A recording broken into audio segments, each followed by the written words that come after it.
യഹോവയായ ദൈവം മനുഷ്യൻ നന്മ തിന്മകളെ അറിവാൻ തക്കവണ്ണം നമ്മിൽ ഒരുത്തനെ പോലെ ആയിത്തീർന്നിരിക്കുന്നു.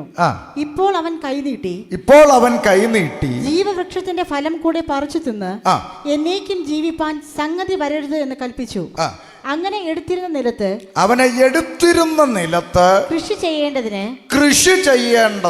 യഹോവയായ ദൈവം അവനെ ഏദേൻ തോട്ടത്തിൽ നിന്ന് പുറത്താക്കി. ശ്രദ്ധിച്ചേ, ജീവവൃക്ഷത്തിന്റെ ഫലം പറിച്ചു തിന്നാതിരിപ്പാൻ ദൈവം അവനെ തോട്ടത്തിൽ നിന്ന് പുറത്താക്കി.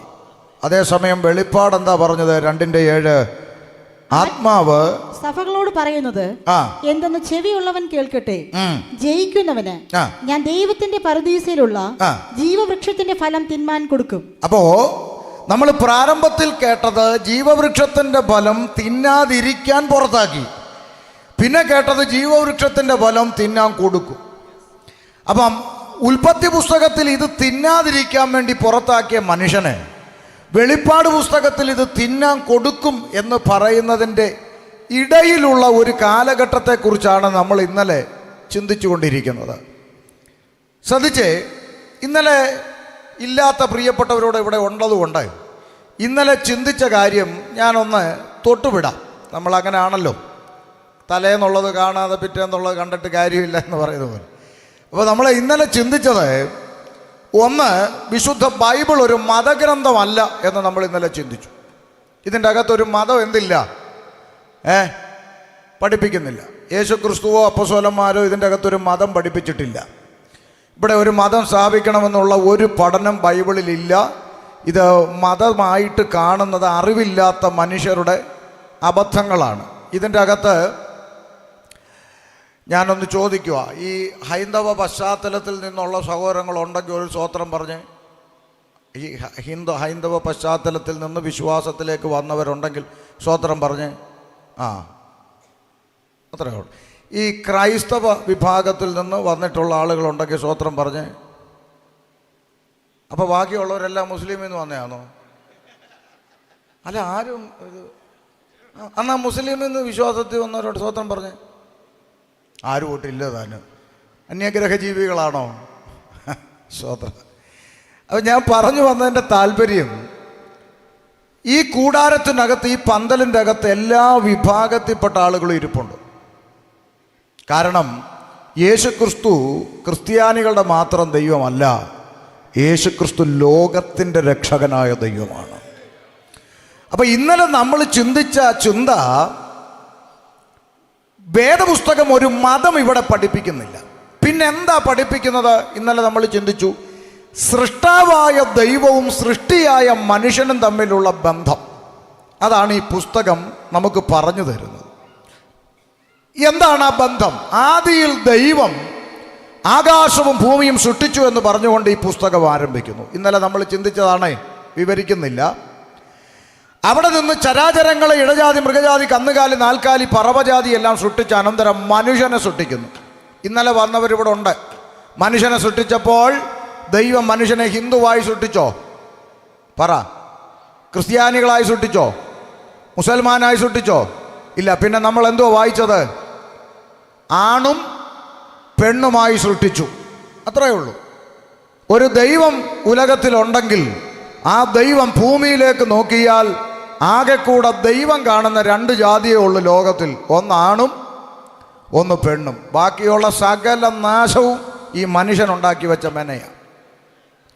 കേരളത്തിലുള്ളവർക്കറിയാം, പണ്ട് യേശുദാസ് പാടിയ ഒരു പാട്ടുണ്ട്, മനുഷ്യൻ മതങ്ങളെ സൃഷ്ടിച്ചു, മതങ്ങൾ ദൈവങ്ങളെ സൃഷ്ടിച്ചു, മനുഷ്യനും മതങ്ങളും ദൈവങ്ങളും കൂടി മണ്ണിനടി ഉണ്ടാക്കുന്നു എന്ന് അങ്ങേര് പാടിയപ്പോൾ ആരെങ്കിലും യേശുദാസിനെ ഇരുട്ടടി അടിച്ചോ? ഇല്ല. എന്താ കാര്യം? തലയ്ക്ക് ബോധമുള്ള എല്ലാ മനുഷ്യനും അറിയാം അങ്ങേര് പാടിയത് ശരിയാണ്.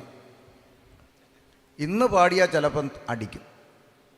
കാര്യം ഇന്ന് ബോധം ഇല്ലാത്തവന്മാരാ കൂടുതൽ. അപ്പം അതുകൊണ്ട് ശ്രദ്ധിച്ചേ, ലോകത്തിൽ ദൈവം മനുഷ്യനെ ആണും പെണ്ണുമായി സൃഷ്ടിച്ചെന്നാണ് ബൈബിളിൻ്റെ പ്രഖ്യാപനം. അപ്പൊ ജനിച്ച ഓർമ്മ വെച്ച കാലം മുതൽ മദ്രസയിൽ കടന്നുപോയി ഇസ്ലാമിക ചുട്ടകളൊക്കെ പഠിച്ച എൻ്റെ ചെവിക്കകത്ത്, തലച്ചോറിൻ്റെ അകത്ത് കയറിയത് നമ്മൾ ജീവിക്കേണ്ടത് മതത്തിനു വേണ്ടിയാണെന്നായിരുന്നു. എന്നാൽ യേശുക്രിസ്തുവിൽ വിശ്വസിച്ചപ്പോൾ മനസ്സിലായി, മതത്തെ സ്നേഹിക്കുന്നവനല്ല ദൈവം, മനുഷ്യനെ സ്നേഹിക്കുന്നവനാണ് ദൈവം.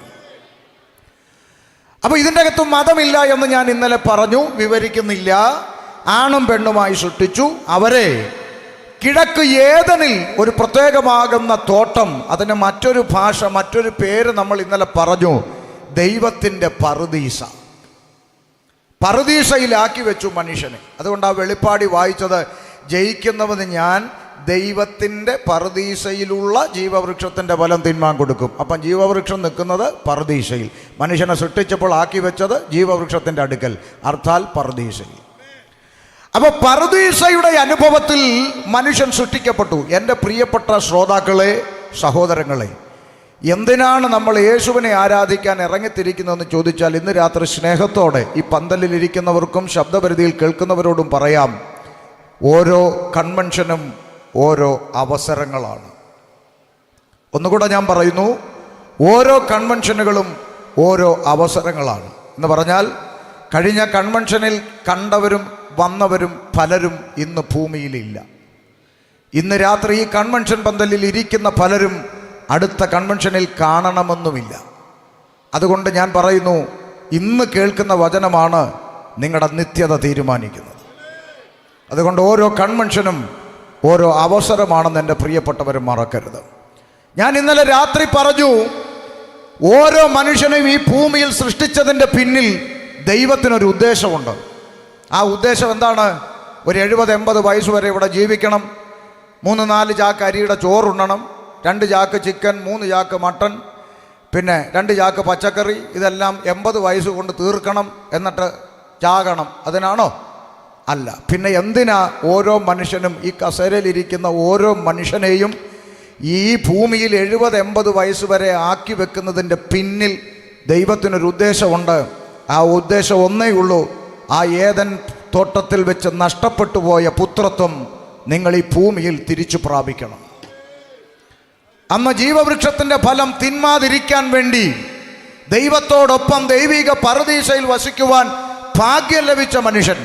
ഒന്നുകൂടി പറഞ്ഞാൽ, ഇന്നലെ നമ്മളൊരു വാക്യം വായിച്ചു, ഓർമ്മയുണ്ടോ? ലൂക്കോസ് 3:38 ആദാമിനെ കുറിച്ച് എഴുതി വച്ചിരിക്കുന്ന ഒരു മനോഹരമായ വാക്യം നമ്മൾ ഇന്നലെ വായിച്ചു. ആദാം ദൈവത്തിൻ്റെ മകൻ. അപ്പൊ സൃഷ്ടിക്കപ്പെട്ടപ്പോൾ ഈ മനുഷ്യന് ലഭിച്ച പദവി എന്താ? പുത്രത്വം എന്ന പദവി, ദൈവത്തോടൊപ്പം വസിക്കാനുള്ള പദവി, പറുദീസയുടെ അനുഭവത്തിൽ അധ്വാനമില്ലാതെ ജീവിക്കാൻ കഴിയുന്ന പദവി, ദൈവത്തിൻ്റെ കാലൊച്ച കേൾക്കാൻ കഴിയുന്ന പദവി, ദൈവത്തോട് വർത്തമാനം പറയാൻ കഴിയുന്ന പദവി. ആ മുഴുവൻ പദവിയും അവന് നഷ്ടപ്പെട്ടത് പാപം മനുഷ്യൻ്റെ അകത്ത് പ്രവേശിച്ചപ്പോഴാണ്. പുത്രത്വം നഷ്ടപ്പെട്ടു. ദൈവത്തോടൊപ്പം പറുദീസയിൽ വസിക്കാൻ ഇനി അവന് സാധിക്കില്ല. അതുകൊണ്ട് ഏദൻ തോട്ടത്തിൽ നിന്ന് അവനെ അധ്വാനിച്ചു ജീവിക്കുവാൻ, കൃഷി ചെയ്ത് ജീവിക്കുവാൻ അവനെ എടുത്തിരുന്ന ഭൂമിയിലേക്ക്, നിലത്തേക്ക് അവനെ തള്ളിക്കളഞ്ഞു എന്നാണ് ഇന്നലെ നമ്മൾ ചിന്തിച്ചത്. ഭൂമിയിലേക്ക് പെട്ടുപോയ മനുഷ്യൻ, വേദപുസ്തകം പറഞ്ഞു, ഏകനാൽ പാപവും പാപത്താൽ മരണവും ലോകത്തിൽ പ്രവേശിച്ചു. അപ്പം ഇന്നലെ നമ്മൾ നിർത്തിയ പോയിന്റ് എവിടാണ്? ആദാമ്യ പാപം നിമിത്തം സകല മനുഷ്യരും എന്താണ്? പാപികളാണ് എന്നുള്ളതാണ് ഇന്നലെ നമ്മൾ നിർത്തിയത്. ഇനി അവിടെ നിന്ന് അങ്ങോട്ട് തുടങ്ങാം. മനുഷ്യൻ പാപി അല്ലെന്ന് പറയുന്നവരാരെങ്കിലും ചെങ്കവിളയിൽ എന്നെ കേൾക്കുന്നെങ്കിൽ, ഞാൻ ഇന്നലെ പറഞ്ഞു, ഇന്ന് രാത്രി കടയടച്ചു പോകുമ്പോൾ കടയ്ക്ക് പൂട്ടിടാതിരുന്നാൽ മതി. നാളെ രാവിലെ അറിയാൻ ചെങ്കവിളയിൽ പാപിയുണ്ടോ ഇല്ലയോ. ഇവിടെ പൂട്ടിടുന്നതും CCTV വെക്കുന്നതും പോലീസ് സ്റ്റേഷൻ സ്ഥാപിച്ചിട്ടുള്ളതും എല്ലാം കാട്ടിൽ നിന്ന് പുലിയോ സിംഹമോ വരുമോ പേടിച്ചിട്ടല്ല, ഇരുകാലി മനുഷ്യന്മാരെ പേടിച്ചിട്ടാണ്. ഒരു പെൺകുഞ്ഞിന് രാത്രി ഒരു 11 മണി കഴിഞ്ഞാൽ ഇവിടുന്ന് ഒറ്റയ്ക്ക് തമ്പാനൂർ വരെ പോയിട്ട് വരാൻ പറ്റാത്ത ഒരു ലോകത്തിൽ നമ്മൾ ജീവിക്കുമ്പോൾ പുലി പിടിക്കുമെന്ന് പേടിച്ചല്ല. പോട്ടെ, അയലത്തെ വീട്ടിലെ മനുഷ്യനെ പേടിച്ചിരുന്നത് പണ്ടാ. ഇന്ന് സ്വന്തം വീട്ടിലുള്ളവരെ ഭയമാണ്. പത്രം തുറന്നു നോക്കിയാൽ സ്വന്തം പെൺകുഞ്ഞുങ്ങളെ വെറുതെ വിടാത്ത അപ്പന്മാരുടെ വാർത്തകൾ നമ്മൾ ഇന്ന് കേൾക്കുക. കാലം പോകുന്ന പോക്ക് നോക്കിക്കോണം. മനുഷ്യൻ പാപിയാണ് എന്ന് വേദപുസ്തകത്തിൻ്റെ അസന്നിഗ്ധമായ പ്രഖ്യാപനം. അവിടെ മുതൽ നമ്മൾ ഇനി അങ്ങോട്ട് ചിന്തിക്കുമ്പോൾ, 2026 കമ്പ്യൂട്ടർ യുഗത്തിലാണ് നമ്മൾ ഇന്ന് ജീവിക്കുന്നത്. വിദ്യാഭ്യാസമുള്ളൊരു തലമുറയാണ് നമുക്ക് ചുറ്റും കേട്ടുകൊണ്ടിരിക്കുന്നത്. പണ്ട് കാലത്ത് പിള്ളേരൊക്കെ കേട്ട് വിശ്വസിച്ചതുപോലെ ഒന്നും ഇപ്പോഴത്തെ പിള്ളേർ വിശ്വസിക്കത്തില്ല. അവർക്ക് ഒത്തിരി തെളിവുകൾ വേണം. അപ്പോൾ പുതിയ തലമുറ ഈ സന്ദേശം കേൾക്കുമ്പോൾ അവർ ചില ചോദ്യങ്ങൾ ഇങ്ങോട്ട് ചോദിക്കാൻ സാധ്യതയുണ്ട്. എന്നോട് ചിലർ ചോദിച്ചിട്ടുണ്ട്. അതുകൊണ്ടാണ്. എന്താ ചോദ്യം? ചോദ്യം നമ്പർ 1, അല്ല പാസ്റ്ററെ, നിങ്ങൾ പറഞ്ഞു ഈ മനുഷ്യൻ പാപിയാണെന്ന്. എന്നാ ഈ പാപം? എന്തുവാ ഈ പാപം? പണ്ടെങ്ങാണ്ട് ഒരു ആൻറ്റി ഒരാപ്പിൾ തിന്നതിനാണോ ഇത്രയും വലിയ പ്രശ്നം? ഏതാൻറ്റി? പണ്ടെങ്ങാണ്ട് ഒരു ആൻറ്റി ഒരു ആപ്പിൾ തിന്നു. കെട്ടിയവനോട് സ്നേഹമുള്ളവളായതുകൊണ്ട് ഇച്ചിരി കെട്ടിയവനും കൊടുത്തു. അതിനിപ്പോൾ ഇത്രയും വലിയ വിഷയം ഉണ്ടാക്കേണ്ട കാര്യം എന്തുവാ? ചോദ്യമാന്നേ. നിങ്ങൾ പറയുന്ന കേട്ടാത്തൊന്നും ആ ആൻറ്റി ആപ്പിളെല്ലാം കൂടെ പറിച്ച് വണ്ടിയിലാക്കി മാർക്കറ്റിൽ കൊണ്ടുപോയി കച്ചവടം ചെയ്തെന്ന് തോന്നുമല്ലോ. അങ്ങനൊന്നും ചെയ്തില്ല. പിന്നെന്താ? ഒരെണ്ണം കഴിച്ചു. കെട്ടിയവനോട് സ്നേഹമുള്ളവളായതുകൊണ്ട് ഇച്ചിരി കെട്ടിയവന് കൊടുത്തു. അതിനിപ്പോൾ ഇത്രയും വലിയ ഇതാണ് വലിയ പാപം. അപ്പം പലരുടെ ഉള്ളിലെ ചിന്ത, ഒരു പഴം തിന്നതാണോ പാപം? കൊള്ളാം, നല്ല ചോദ്യം. ഇനി അടുത്ത ചോദ്യം, രണ്ടാമത്തെ ചോദ്യം. ഇനിയിപ്പം അവർ ആദമും ഹവ്വായും പാപം ചെയ്തെന്നിരിക്കട്ടെ.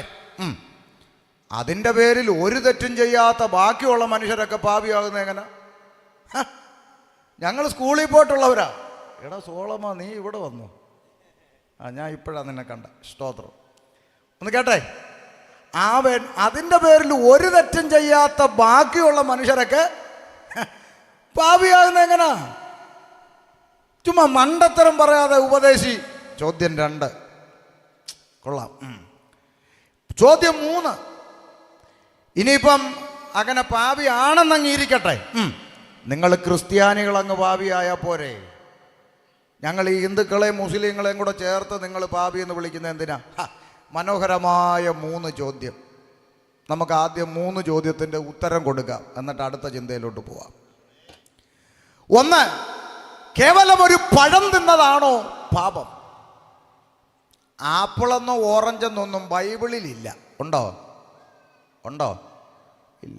എന്നാലും പലരും ഇതെന്താക്കി വെച്ചിരിക്കുക? ആപ്പിളാക്കി വെച്ചിരിക്കുക. ഇരിക്കട്ടെ, നല്ല പഴമായതുകൊണ്ട് എനിക്ക് പിണക്കമൊന്നുമില്ല. ആപ്പിൾ നല്ലതാണ്. അതുകൊണ്ടാണ് ഇപ്പോൾ പലരുടെയും പോക്കറ്റിൽ പകുതി കടിച്ച ആപ്പിൾ ഇരിക്കുന്നത്. അവ കടിച്ചതെങ്ങനെ ആയിരിക്കും ആട്ടെ. അപ്പോൾ ഒരു പഴം തിന്നതാണോ പാപം? ഹലോ, ഒന്ന് കേട്ടെ. ഒരു കഥ പറയാം. കഥ. 2 കുടുംബക്കാർ തമ്മിൽ അതിരുതർക്കമുണ്ടാകുന്നു എന്ന് ചിന്തിക്കുക. ഉദാഹരണം, അതിരുതർക്കം എന്ന് പറഞ്ഞാൽ ഇവിടെ അറിയാലോ അല്ലേ? പിന്നെ അതിരുതർക്കം അറിയാത്തവരാരാ? 2 വീട്ടുകാരും തമ്മിൽ അടിയാകുന്നു. 2 വീട്ടുകാരും തമ്മിൽ അങ്ങോട്ടും ഇങ്ങോട്ടും ബഹളമാകുന്നു. ഇത് കണ്ടിട്ട് നാട്ടുകാർ പോലീസിനെ വിളിക്കുന്നു.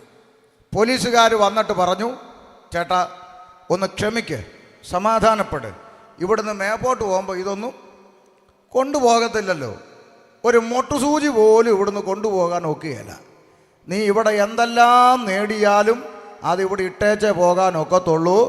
ഉടുത്തിരിക്കുന്ന തുണി പോലും ബന്ധുക്കൾ തന്നു വിട്ടാലേ അതിൻ്റെ അകത്ത് കാണത്തുള്ളൂ.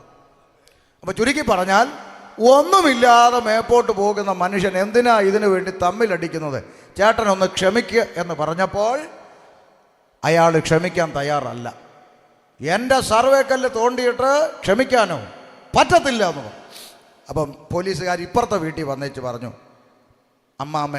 അമ്മാമ്മ അങ്ങ് ക്ഷമിക്കും, ഒന്നുമില്ലേലും നിങ്ങൾ പ്രാർത്ഥിക്കാൻ പോകുന്നവരല്ലേ, നിങ്ങൾ പാടുന്നതൊക്കെ ഞങ്ങൾ കേട്ടിട്ടുണ്ട്, മണ്ണേ പ്രതി മാണിക്യം.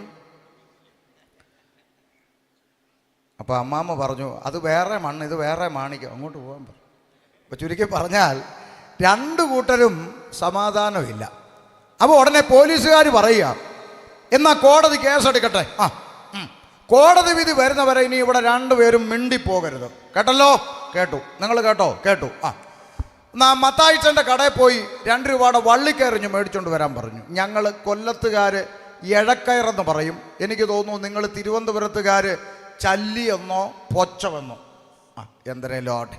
അപ്പോൾ 2 രൂപയുടെ കയറ് മേടിച്ചുകൊണ്ട് വന്ന് അങ്ങോട്ടും ഇങ്ങോട്ടും കുറ്റി അടിച്ച് അളന്ന് തിരിച്ചെല്ലാം കെട്ടിവെച്ചേച്ചേ പോലീസും റവന്യൂ ഒക്കെ അങ്ങ് പോയി. ഇത് കഴിഞ്ഞപ്പോൾ ഇതിലെ ആ ചേട്ടൻ്റെ വീട്ടിലൊരു ചെറുക്കനുണ്ട്, ഒരു മകൻ, തലതെറിച്ച ചെറുക്കനാ.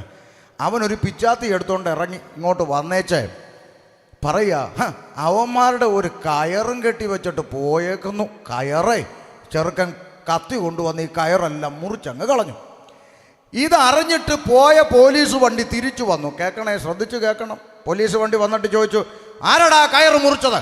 ഇപ്പോൾ ഒരാൾ പറഞ്ഞു, ഇതുകൊണ്ടല്ല അവനാ സാറേ. ഇങ്ങോട്ട് വാടാന്ന് പറഞ്ഞു പിടിച്ചു. ചെവിക്കിട്ട് ഒറ്റ അടി കൊടുത്തിട്ട് കേരടാ ജീപ്പിലെന്നും പറഞ്ഞെടുത്ത് അങ്ങോട്ടിട്ടു. കേൾക്കണേ, ഇത് കണ്ടുകൊണ്ടൊരു മുറുക്കാനും മുറുക്കിക്കൊണ്ടൊരു അമ്മച്ചി അവിടെ ഇരിപ്പുണ്ട്. അമ്മച്ചി ഒരു ഡയലോഗ് പോലീസുകാരോട്, അയ്യോ എന്തരടി ആ കൊച്ചിനെ ഇട്ട് അടിക്കുന്നേ, 2 രൂപയുടെ കയറ് മുറിച്ചതിന് ഇങ്ങനെ ഇട്ട് അടിക്കണമെന്ന്. അമ്മച്ചിക്ക് എന്തോ മനസ്സിലായി. അല്ല, നിങ്ങൾക്കെന്തോ മനസ്സിലായി?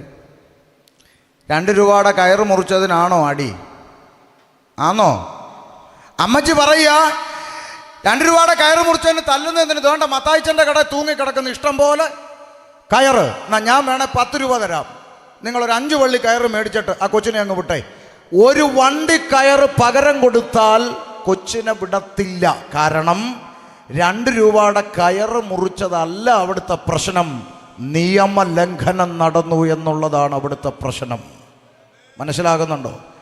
നിയമലംഘനം നടത്തിയ വ്യക്തി ഭരണഘടനയ്ക്കനുസരിച്ച് എഴുതിയിട്ടുള്ള നടപടികൾ അനുസരിച്ച് ജാമ്യമെടുത്ത് പുറത്തു വരുന്നതാണ് ഈ ലോകത്തിൻ്റെ നിയമമെങ്കിൽ, ആകാശം മാറിയാലും ഭൂമി ഒഴിഞ്ഞു പോയാലും വള്ളി പുള്ളി മാറ്റം വരാത്ത സ്വർഗത്തിലെ ദൈവത്തിൻ്റെ നിയമം, പാപത്തിൻ്റെ ശമ്പളം മരണം. പാപം ചെയ്ത ദേഹി മരിക്കണം. മരണമെന്ന പ്രോസസ്സിലൂടെ മനുഷ്യൻ കടന്നു പോയേ മതിയാകൂ. ഇത് ദൈവം വെച്ച നിയമമാണ്. അതുകൊണ്ട് ഞാൻ പറയും, ദൈവമില്ലെന്ന് പറയുന്ന ചേട്ടന്മാരെ എൻ്റെ മുമ്പിൽ കിട്ടിയാൽ ഞാൻ പറയും, ശരി, ഒരൊറ്റ കാര്യം ചെയ്യും, ദൈവം ഒരു നിയമം വെച്ചിട്ടുണ്ട്. എന്താ? മനുഷ്യരെല്ലാം മരിക്കണം. ആ നിയമം ചേട്ടനൊന്ന് മാറ്റി തന്നാൽ ഞാൻ വിശ്വസിക്കാം. ഇനി മനുഷ്യരാരും എന്ത് ചെയ്യരുത്? മരിക്കരുത്. ഒന്ന് കണ്ടുപിടിച്ചേ. അങ്ങനൊരു കണ്ടുപിടുത്തത്തിന് ഒരു മനുഷ്യൻ ഇറങ്ങി പുറപ്പെട്ടാൽ, അങ്ങനൊരു മെഷീൻ കണ്ടുപിടിക്കാൻ ഒരുത്തൻ ഇറങ്ങിയാൽ, ആ മെഷീൻ കണ്ടുപിടിച്ച് തീരുന്നതിന് മുമ്പേ അവൻ തട്ടിപ്പോവും. അതാണ് ചരിത്രം. അത് ദൈവം വെച്ച നിയമമാണ്. മനുഷ്യൻ മരണമെന്ന പ്രോസസ്സിലൂടെ കടന്നു പോകണം. അപ്പോൾ കേവലം ഒരു പഴം തിന്നതാണോ ഉപദേശി പാപമെന്ന് ചോദിച്ചാൽ അല്ല സഹോദര, അല്ല. ദൈവം മനുഷ്യൻ്റെ മുമ്പിൽ വെച്ച നിയമം, ചെയ്യരുത് എന്ന് പറഞ്ഞ നിയമം. ഇന്നും ഇവിടുത്തെ ക്രൈസ്തവരായ സഹോദരങ്ങൾ ചോദിക്കാറുണ്ട്, നിങ്ങൾ എന്തിനാണ്, ഞങ്ങൾ ക്രിസ്ത്യാനികളാണ്, ഞങ്ങളെ നോക്കി നിങ്ങൾ എന്തിനാ പാപികളാണ്, മോക്ഷം പ്രാപിക്കണം, രക്ഷ പ്രാപിക്കണമെന്ന് നിങ്ങൾ എന്തിനാ ഞങ്ങളോട് പറയുന്നത്? ഞങ്ങൾ ഓൾറെഡി ക്രിസ്ത്യാനികളാണ്, ഞങ്ങളോട് എന്തിനാ പറയുന്നതെന്ന് ചോദിച്ചാൽ, ദാ ഈ പുസ്തകത്തിൽ ദൈവം നമ്മുടെ മുമ്പിൽ വെച്ചിരിക്കുന്ന കൽപ്പനകൾ, ആ കൽപ്പനകളെ ലംഘിക്കുന്നതെല്ലാം പാപമായതുകൊണ്ട് വീട്ടിലിരിക്കുന്ന വേദപുസ്തകം എടുത്ത് വായിച്ചു നോക്കണം. ഈ പുസ്തകത്തിലെ കൽപ്പനയ്ക്ക് വിരോധമായിട്ടാണ് നിങ്ങൾ സഞ്ചരിക്കുന്നതെങ്കിൽ നിങ്ങൾ പാപത്തിലാണ്. അതുകൊണ്ടാണ് ഞങ്ങൾ പറയുന്നത്, നിങ്ങൾ ഒരു പെന്തിക്കോസുകാരൻ്റെയും ഒരു പാസ്റ്ററിൻ്റെയും വാക്ക് നിങ്ങൾ കേൾക്കണ്ട, നിങ്ങൾ വീട്ടിലിരിക്കുന്ന വേദപുസ്തകം എടുത്തൊന്ന് വായിച്ചാൽ മതി. പക്ഷെ അത് വായിക്കില്ല, സങ്കടമാണ്. വേദപുസ്തകം വീട്ടിലിരിപ്പുണ്ട്, ഷോക്കേഴ്സിൽ കൊണ്ടുവെക്കും. കറണ്ട് ചാർജിൻ്റെ കോപ്പിയും കരവടച്ചൻ്റെ രസീതും തൊഴിലുറപ്പിൻ്റെ ചീട്ടും നോട്ടീസും എല്ലാം കൊണ്ട് ചെന്ന് വേദപുസ്തകത്തിൻ്റെ അകത്ത് കയറ്റി വെച്ചേച്ച് ചമ്പരത്തിപ്പവും പറിച്ചിട്ട് ചന്ദനത്തിരിയും കത്തിച്ച് പുകച്ച് പുസ്തകം എടുത്ത് ഷോക്കേഴ്സിൽ വെച്ചേച്ച് റോഡിൽ കൂടെ ഓലക്കാലം പിടിച്ചുകൊണ്ട് നടക്കുന്ന കാണാം. ഞങ്ങളുടെ നാട്ടിലാണേ, തമിഴ്നാട്ടിലെ കാര്യം എനിക്കറിഞ്ഞുകൂടാ. സ്തോത്രം. മണ്ടച്ചാരെ, നീ ആദ്യം വേദപുസ്തകം എടുത്തൊന്ന് വായിച്ചു നോക്ക്. അതിനകത്ത് ദൈവം നിന്നോട് പറഞ്ഞ കൽപ്പനകളെ പ്രമാണിച്ചു നീ ജീവിക്കണമെന്നായി പറഞ്ഞത്. അല്ല ഇവിടെ പെന്തിക്കോസുകാരൻ്റെ വാക്ക് കേട്ടോ പെന്തക്കോസുകാർ പറയുന്നു, അങ്ങനെയൊന്നുമില്ല. ഇതിൻ്റെ അകത്ത് ബൈബിളാണ് ആധാരം. മനസ്സിലാകുന്നുണ്ടോ? ഓ, തിരിച്ചു വരാം. അപ്പോൾ ഒന്ന്, കേവലം പഴം തിന്നതല്ലോ പാപം, അല്ല, നിയമലംഘനമാണ് പാപം. ഓക്കെ, സമ്മതിച്ചു. ഇനി രണ്ടാമത്തെ ചോദ്യം, ആദമും ഹവ്വായും പാപം ചെയ്തതിൻ്റെ പേരിൽ ഒരു തെറ്റും ചെയ്യാത്ത ബാക്കിയുള്ള മനുഷ്യരൊക്കെ പാപിയാകുന്നത് എങ്ങനാ? പറയാം. അതിനു മുമ്പ് ഞാൻ നിങ്ങളോടൊരു ചോദ്യം ചോദിക്കാം. നമ്മുടെ ലോകത്തെ രാജ്യത്ത് ഇന്നും പൂർണ്ണമായും മരുന്ന് കണ്ടുപിടിക്കപ്പെട്ടിട്ടില്ലാത്ത ഭീകരമായ ചില രോഗങ്ങളുണ്ട്. അതിലേറ്റവും പ്രധാനപ്പെട്ട ഒന്നാണ് HIV എന്ന പേരിൽ പറയുന്ന എയ്ഡ്സ് എന്ന് പറയുന്ന മാരകമായ രോഗം. അറിയാമല്ലോ. ഞാൻ നിങ്ങളോടൊരു ചോദ്യം ചോദിക്കുക. ഈ എയ്ഡ്സ് രോഗിയായ ഒരപ്പനും അമ്മയ്ക്കും ഒരു കുഞ്ഞ് ജനിച്ചെന്നിരിക്കട്ടെ, ആ കുഞ്ഞാരായിരിക്കും? പറ. എയ്ഡ്സ് രോഗിയായിരിക്കും. ഈ ചോരക്കുഞ്ഞ് ചെയ്ത തെറ്റെന്താണെന്ന് നിങ്ങൾ എനിക്കൊന്ന് പറഞ്ഞു തന്നേ. ഇവിടെ ഒരു ഡോക്ടർ ഇരിപ്പുണ്ട്. ഈ ചോരക്കുഞ്ഞ് വല്ല തെറ്റും ചെയ്തിട്ടുണ്ടോ? ഇല്ല. ഈ ചോരക്കുഞ്ഞ് വ്യഭിചാരം ചെയ്തോ? ഇല്ല. ഈ ചോരക്കുഞ്ഞ് ആരുടെയെങ്കിലും കയ്യിൽ നിന്ന് ബ്ലഡ് സ്വീകരിച്ചോ? ഇല്ല. ഈ ചോരക്കുഞ്ഞ് തൊട്ടിലിൽ കിടന്ന് എയ്ഡ്സ് രോഗിയുടെ ബ്ലേഡ് എടുത്ത് വെച്ച് ഷേവ് ചെയ്തിട്ട് രോഗിയായതാണോ? അല്ലെന്ന്. പിന്നെന്താ? അപ്പനും അമ്മയും വഴിവിട്ടു ജീവിച്ചതിൻ്റെ ഫലം ഒരു തെറ്റും ചെയ്യാത്ത തലമുറ ഒരു ജന്മം മുഴുവൻ അനുഭവിച്ചു തീർക്കുന്നു. ഒരു സംഘടനയ്ക്ക് എതിർപ്പില്ല, മെഡിക്കൽ സയൻസിന് എതിർപ്പില്ല, ഡിഗ്രിക്ക് എതിർപ്പില്ല, കമ്പ്യൂട്ടർ കുഞ്ഞുങ്ങൾക്കൊന്നും എതിർപ്പില്ല. കാരണം അവർക്ക് പറയാനൊരു ഉത്തരവുണ്ട്. എന്താ ഉത്തരം? അത് അപ്പനിലും അമ്മയിലും നിന്ന് ബ്ലഡ് റിലേഷനിലൂടെ, രക്തത്തിലൂടെ അടുത്ത തലമുറയിലേക്ക് വന്നതാ ഉപദേശി എന്ന് പുതിയ തലമുറയ്ക്ക് മറുപടി ഉണ്ടെങ്കിൽ ഇന്ന് രാത്രി ചെങ്കവള ദേശത്തോട് ഷമീർ അബ്ദുൽ സലാം വിളിച്ചു പറയുന്നു, ആദാമ്യ പാപം ജാതി മത വ്യത്യാസമില്ലാതെ സകല മനുഷ്യരിലേക്കും എങ്ങനെ വന്നു എന്നുള്ളതിന് ബൈബിളിനൊരു ഉത്തരം പറയാനുണ്ട്. ഇന്ന് രാത്രി അത് കാതു തുറന്നൊന്ന് കേട്ടെ. അപ്പോസ്തല പ്രവൃത്തി 17:26 ഒന്ന് വായിച്ചു കൊടുത്തേ ശാന്തമായി. 17:26. ഭൂതലത്തിൽ എങ്ങും കാത് തുറന്ന് കേട്ടോണം. ഇനി അറിഞ്ഞില്ലെന്നും കേട്ടില്ലെന്നും പറയരുത്. ഭൂതലത്തിലെങ്ങും കുടിയിരുപ്പാൻ അവൻ ഒരുത്തനിൽ നിന്ന് മനുഷ്യജാതിയൊക്കെ ഉളവാക്കി. വായിച്ച സഹോദരി എവിടെ ഇരിക്കുന്നത്? ഒന്ന് ശ്രദ്ധിക്കണം. അവിടെ 2 പദമുണ്ട്. അവൻ എന്നൊരു പദമുണ്ട്, അത് ദൈവത്തെ കുറിക്കുന്ന പദമാണ്. ഒരുത്തൻ എന്നൊരു പദമുണ്ട്, അത് ആദമിനെ കുറിക്കുന്ന പദമാണ്. ഈ പുറത്ത് കേൾക്കുന്ന പ്രിയപ്പെട്ടവർക്ക് മനസ്സിലാക്കാൻ വേണ്ടി നമുക്കൊന്നുകൂടെ സിമ്പിളാക്കി വായിക്കാം. അവൻ എന്നുള്ളിടത്ത് ദൈവമെന്ന് ചേർക്കണം, ഒരുത്തൻ എന്നുള്ളിടത്ത് ആദമെന്ന് ചേർക്കണം. അങ്ങനെ ഒന്ന് വായിച്ചേ. ഇത് പുറത്ത് കേൾക്കുന്നവർക്ക് മനസ്സിലാക്കാൻ വേണ്ടിയാ. ഭൂതലത്തിലെങ്ങും കുടിയിരുപ്പാൻ ദൈവം ഒരുത്തനിൽ നിന്ന് അങ്ങനെ പറ, ആദമിൽ നിന്ന് മനുഷ്യജാതിയൊക്കെ ഉളവാക്കി. എല്ലാവരും കേട്ടോ? ഇപ്പൊ എല്ലാവർക്കും ഒന്ന് മനസ്സിലായെന്ന് തോന്നുന്നു. ഒന്ന് ശ്രദ്ധിച്ചോ. ഭൂതലത്തിലെങ്ങും കുടിയിരുപ്പാൻ ദൈവം ആദമിൽ നിന്ന് ഹിന്ദുവിനെ സൃഷ്ടിച്ചെന്നല്ല, ക്രിസ്ത്യാനികളെ സൃഷ്ടിച്ചെന്നല്ല, മുസൽമാനെ സൃഷ്ടിച്ചെന്നല്ല, മനുഷ്യജാതിയെ സൃഷ്ടിച്ചു. എന്ന് പറഞ്ഞാൽ ഈ ഉലകത്തിലുള്ള കാവി ഉടുത്തവനും തൊപ്പിയിട്ടവനും കൊന്തയിട്ടവനും ചരട് കെട്ടിയവനും കുടുംബ കെട്ടിയവനും എല്ലാം ഒറ്റ രക്തം, ആദാമ്യ രക്തം. തലേ കയറിയോ? ഒറ്റ രക്തം. അപ്പുറത്ത് കിടക്കുന്ന കാവി ഉടുത്തവനും ഇപ്പുറത്ത് കിടക്കുന്ന കൊന്തയിട്ടവനും നിന്റെയും എൻ്റെയും സഹോദരങ്ങളാണ്, കൂടപ്പിറപ്പുകളാണെന്ന് പഠിപ്പിക്കുന്ന ഉലകത്തിലെ ഏക പുസ്തകം വിശുദ്ധ ബൈബിളാണ്. ജാതിയുടെയും മതത്തിൻ്റെയും വർണ്ണത്തിൻ്റെയും വർഗത്തിൻ്റെയും കളറിൻ്റെയും കൊടിയുടെയും ഒക്കെ പേരിൽ തമ്മിലടിച്ചു മരിക്കുന്ന ജനത്തിൻ്റെ നടുവിൽ അപ്പുറത്ത് കിടക്കുന്ന കാവി ഉടുത്തവനും ഇപ്പുറത്ത് കിടക്കുന്ന തൊപ്പിയിട്ടവനും നിന്റെ കൂടപ്പിറപ്പാണെന്ന് പഠിപ്പിക്കുന്ന ഈ പുസ്തകമല്ലാതെ ഏത് പുസ്തകമാണ് ഞങ്ങൾ പ്രസംഗിക്കേണ്ടത്? പറ. ഒറ്റ രക്തം. എന്തിനാ ഒറ്റ രക്തത്തിൽ നിന്ന് സൃഷ്ടിച്ച്? പറഞ്ഞു തരാം, കേട്ടോ ശാന്തമായി. ഭൂതലത്തിലെങ്ങും കുടിയിരുപ്പാൻ ദൈവം. അപ്പൊ ഈ ദൈവം എന്ന് പറയുന്ന പുള്ളി, ഈ സൃഷ്ടാവെന്ന് പറയുന്ന പുള്ളി, ഈ ഈശ്വരൻ എന്ന് പറയുന്ന കക്ഷി, ഈ പടച്ചവൻ എന്ന് പറയുന്ന ആള് ഏതെങ്കിലും ഒരു പഞ്ചായത്തിൽ ഒതുങ്ങുന്ന പുള്ളി അല്ല. ഏതെങ്കിലും ഒരു വില്ലേജിൻ്റെ അകത്ത് ഒതുക്കാൻ പറ്റുന്നവൻ അല്ല. ഏതെങ്കിലും ഒരു ജില്ലക്കകത്ത് തളച്ചിടാൻ പറ്റുന്നവൻ അല്ല ഈശ്വരൻ.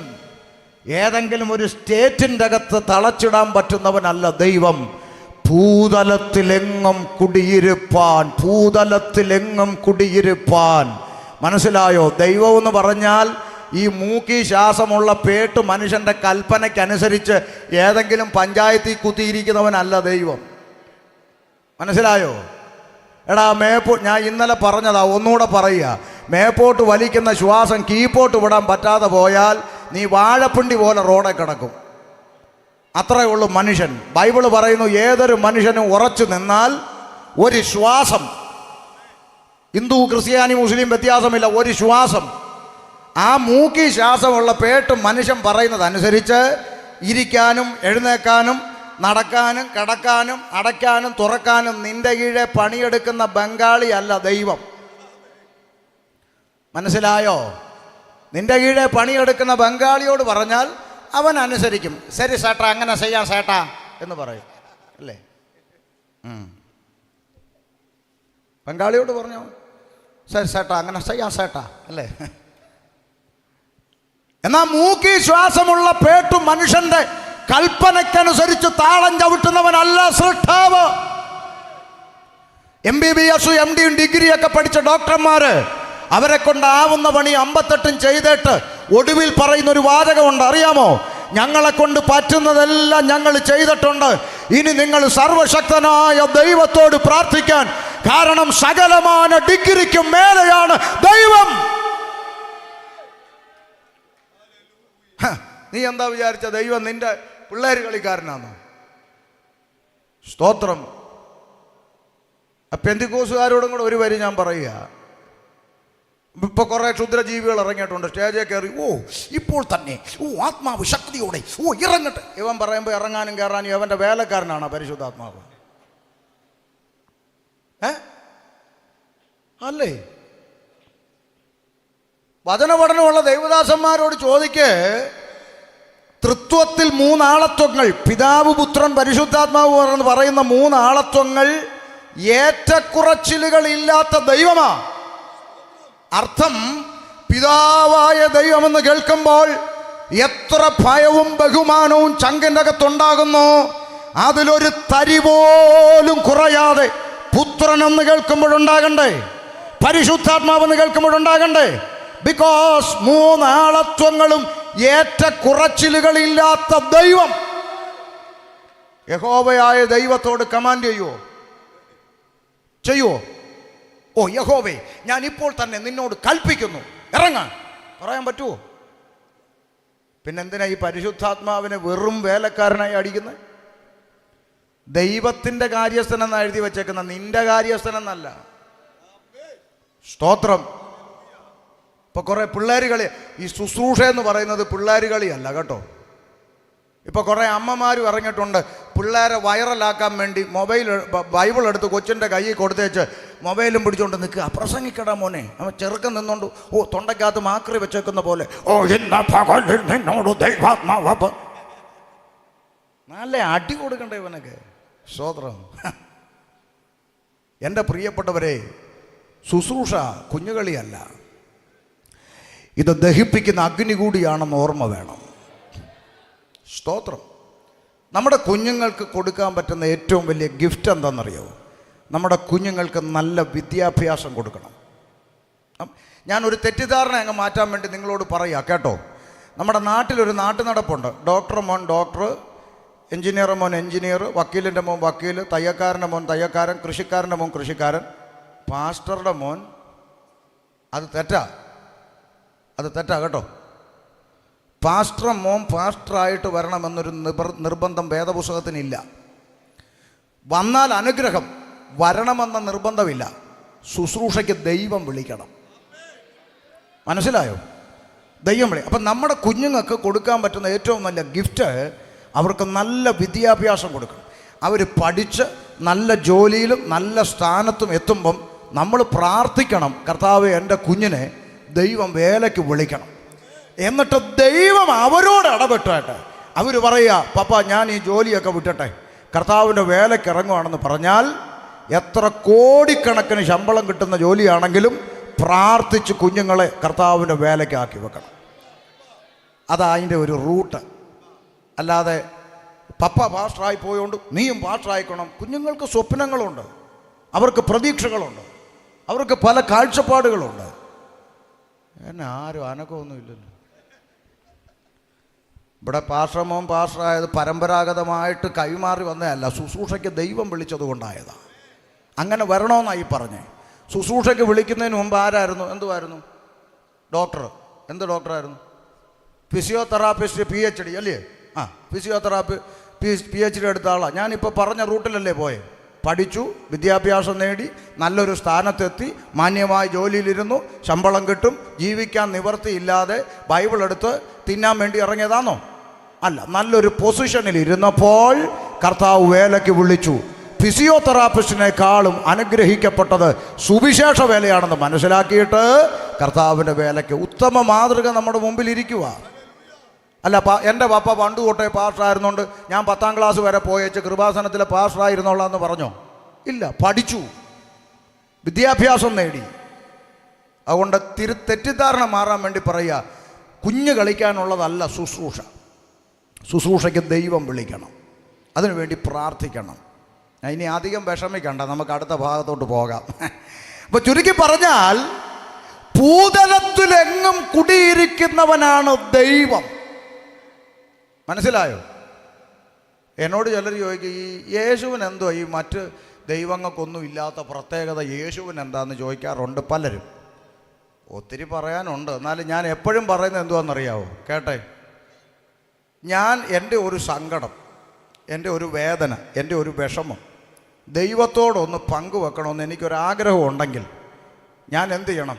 ആ ദൈവം ഏത് ജില്ലയിലാണോ ഇരിക്കുന്നത് ആ ജില്ലയിലേക്ക് ഞാൻ വണ്ടിക്കൂലി കൊടുത്ത് കഷ്ടപ്പെട്ട് ആട്ടോ വിളിച്ച് നടന്നു പോയി അവിടെ ചെന്ന് കാത്തു കെട്ടി നിന്ന് ആ ദൈവത്തോട് എൻ്റെ സങ്കടം പറയണം. അതാണ് ഈ ലോകത്തിലെ ദൈവങ്ങളുടെ സിസ്റ്റം. എന്നാൽ ഉലകത്തിലൊരൊറ്റ ദൈവം മാത്രം പറഞ്ഞു, നീ എന്നെ തപ്പിപ്പിടിച്ച് ഞാൻ ഇരിക്കുന്നിടത്ത് വരണ്ട, 2 or 3 പേർ എൻ്റെ നാമത്തിൽ കൂടി വന്നാൽ ഞാൻ നിൻ്റെ അടുക്കലേക്ക് ഇറങ്ങി വരാമെന്ന് പറഞ്ഞ ഒരേ ഒരു ദൈവം യേശുക്രിസ്തു അല്ലാതെ ഉലകത്തിൽ മറ്റൊന്നില്ല.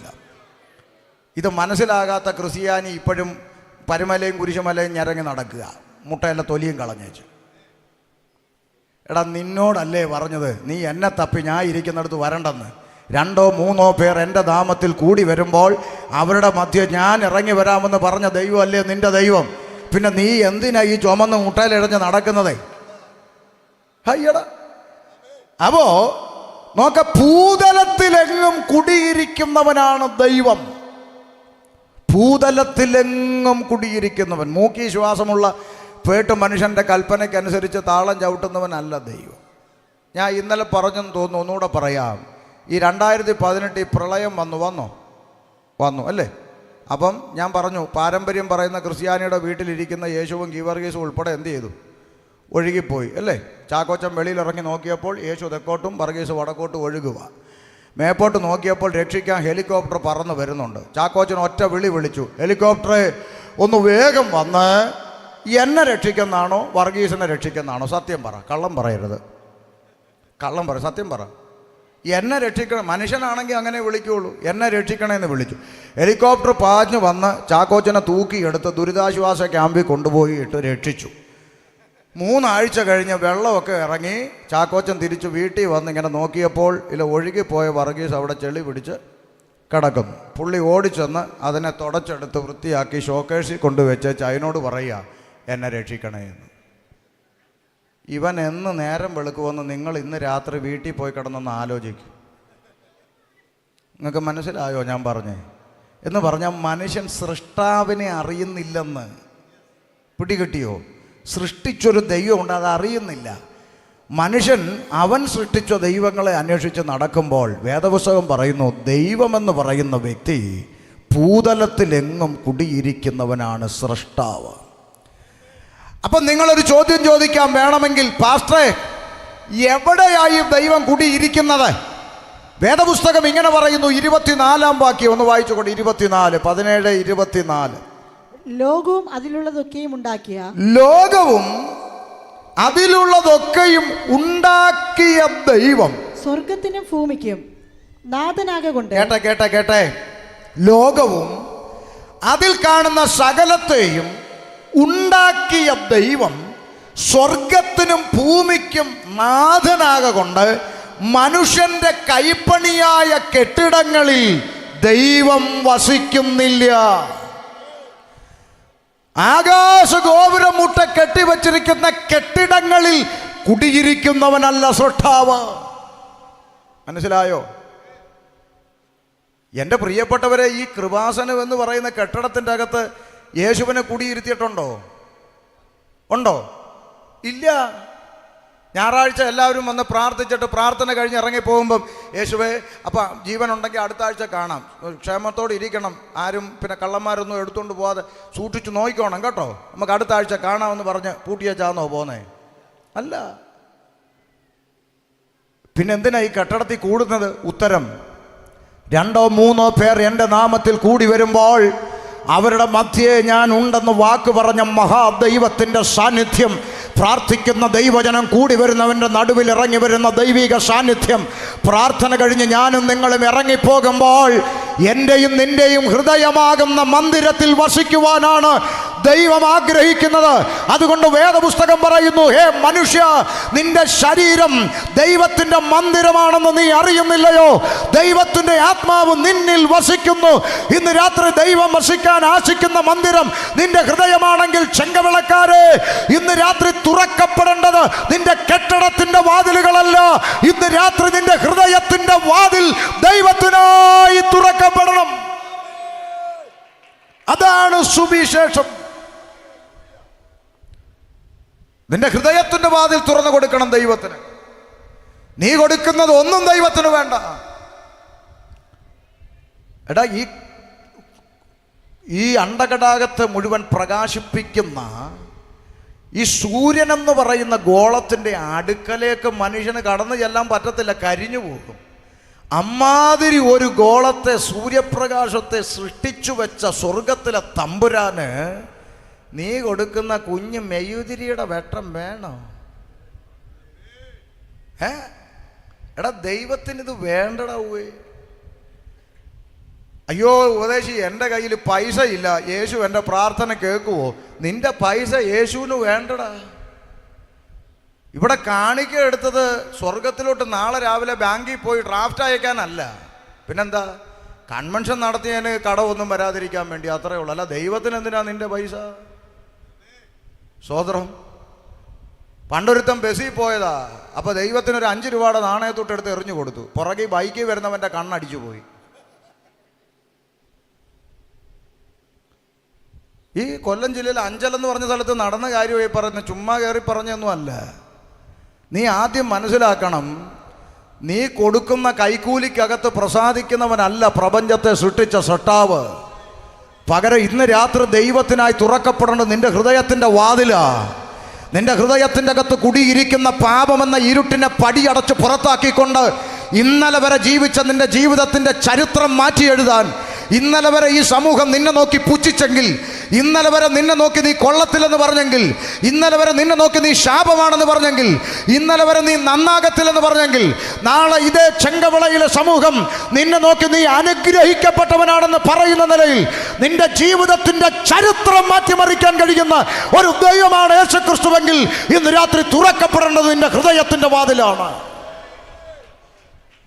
ഇന്നേക്ക് 24 വർഷങ്ങൾക്ക് മുമ്പ് ഷമീർ അബ്ദുൽ സലാം എന്ന ഞാൻ ജനിച്ചു വളർന്ന എൻ്റെ പട്ടണത്തിൽ, എൻ്റെ നാട്ടിലെ കവലയിൽ കൂട്ടുകാരുമായി കള്ളുകുടിച്ച്, കൂട്ടുകാരുമായി മദ്യപിച്ച്, പാക്കും പാൻപരാഗം ചവച്ച്, കൂട്ടുകാരുമായി ഉത്സവപ്പറമ്പുകളിൽ അടിയുണ്ടാക്കി, വഴക്കുണ്ടാക്കി, പോലീസ് സ്റ്റേഷനുകളിൽ കേസും വഴക്കുമായി ജീവിച്ച കാലഘട്ടത്തിൽ ഞാനും എൻ്റെ കൂട്ടുകാരുമായി മദ്യപിച്ചിട്ട് വഴിയിലൂടെ, റോഡിലൂടെ കൂട്ടുകാരുമായി ലുങ്കിയും മടക്കി കുത്തി നടന്നു പോകുമ്പോൾ എൻ്റെ നാട്ടിലെ കടക്കാർ വിരൽ ചൂണ്ടി ചോദിക്കും, പോന്നവൻ ഏതാ എന്ന് ചോദിക്കുമ്പോൾ അടുത്ത കടക്കാരൻ പറയും, ഓ തലതെറിച്ചവനാ, ഓ കൊള്ളത്തില്ല.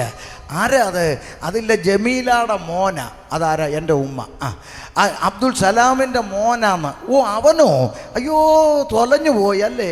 തൊലഞ്ഞു പോയി എന്നൊക്കെ പറഞ്ഞൊരു കാലത്ത് നിന്ന് 2002 യേശുക്രിസ്തു എന്ന വെളിച്ചത്തിനു വേണ്ടി ഹൃദയത്തിൻ്റെ വാതിലൊന്ന് തുറന്നു കൊടുക്കാൻ തയ്യാറായപ്പോൾ ഇന്ന് എൻ്റെ നാട്ടിലെ കവലയിൽ നല്ല വസ്ത്രം ധരിച്ച് യേശുക്രിസ്തുവിനെ പ്രസംഗിക്കാൻ ഞാൻ ഇറങ്ങി നിൽക്കുമ്പോൾ ഞങ്ങളുടെ നാട്ടിലെ ചെറുപ്പക്കാര്, യൂത്ത് പിള്ളേര് ആ മുണ്ടിൻ്റെ ആ മടിക്കുത്തൊന്ന് അഴിച്ചിട്ടേച്ച് ഒന്ന് എഴുന്നേറ്റ് നിന്ന് ഒന്ന് ബഹുമാനിക്കുന്ന നിലയിൽ ജീവിതത്തിൻ്റെ ചരിത്രം മാറ്റിമറിച്ചു യേശുക്രിസ്തു എന്ന സുവിശേഷമെങ്കിൽ ഇന്ന് രാത്രി ചെങ്കവിളയോട് പറയാം, ഒരുപക്ഷെ മെഡിക്കൽ സയൻസ് നിന്റെ ജീവിതത്തെ വിധി എഴുതിയിരിക്കാം, ഒരുപക്ഷെ നിന്റെ വീട്ടുകാരും നാട്ടുകാരും നീ കൊള്ളത്തില്ലെന്ന് പറയാം, ഒരുപക്ഷെ ചെകുത്താൻ നിന്റെ കാതിലിരുന്ന് ഒരു മുഴം കയറിലോ ഒരു കുപ്പി വിഷത്തിലോ നിന്റെ ജീവിതം തീർത്തുകളയെന്ന് മന്ത്രിക്കുന്നുണ്ടായിരിക്കാം. നീ ആർക്കു വേണ്ടി ജീവിക്കണം, എന്തിനു വേണ്ടി ജീവിക്കണം, ചത്തുകളയെന്ന് പറയുമ്പോൾ ഇന്ന് രാത്രി പരിശുദ്ധാത്മാവ് പറയുന്നു, അരുത്, പ്രതീക്ഷയ്ക്ക് വകയുണ്ട്,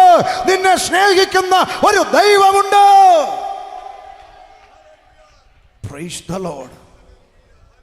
നിന്നെ സ്നേഹിക്കുന്ന ഒരു ദൈവമുണ്ട്. ഈ ചെങ്കവിള പട്ടണത്തിൽ നിന്റെ ജീവിതത്തിന്റെ ചരിത്രം മാറ്റി എഴുതാൻ കഴിയുന്ന ഒരു ദൈവമുണ്ട്. ഉണ്ട്. ദൈവനാമം മഹത്വത്തിന് വേണ്ടി ഒരു വാക്ക് പറയാം. അങ്ങനെ സാക്ഷിയൊന്നും പറയാറില്ല, കാരണം എനിക്ക് വചനം പ്രസംഗിക്കുന്ന ഇഷ്ടം, അതുകൊണ്ടാണ് പറയാത്തത്. പക്ഷെ ദൈവനാമം മഹത്വത്തിന് വേണ്ടി ഒരു കാര്യം പറയാം.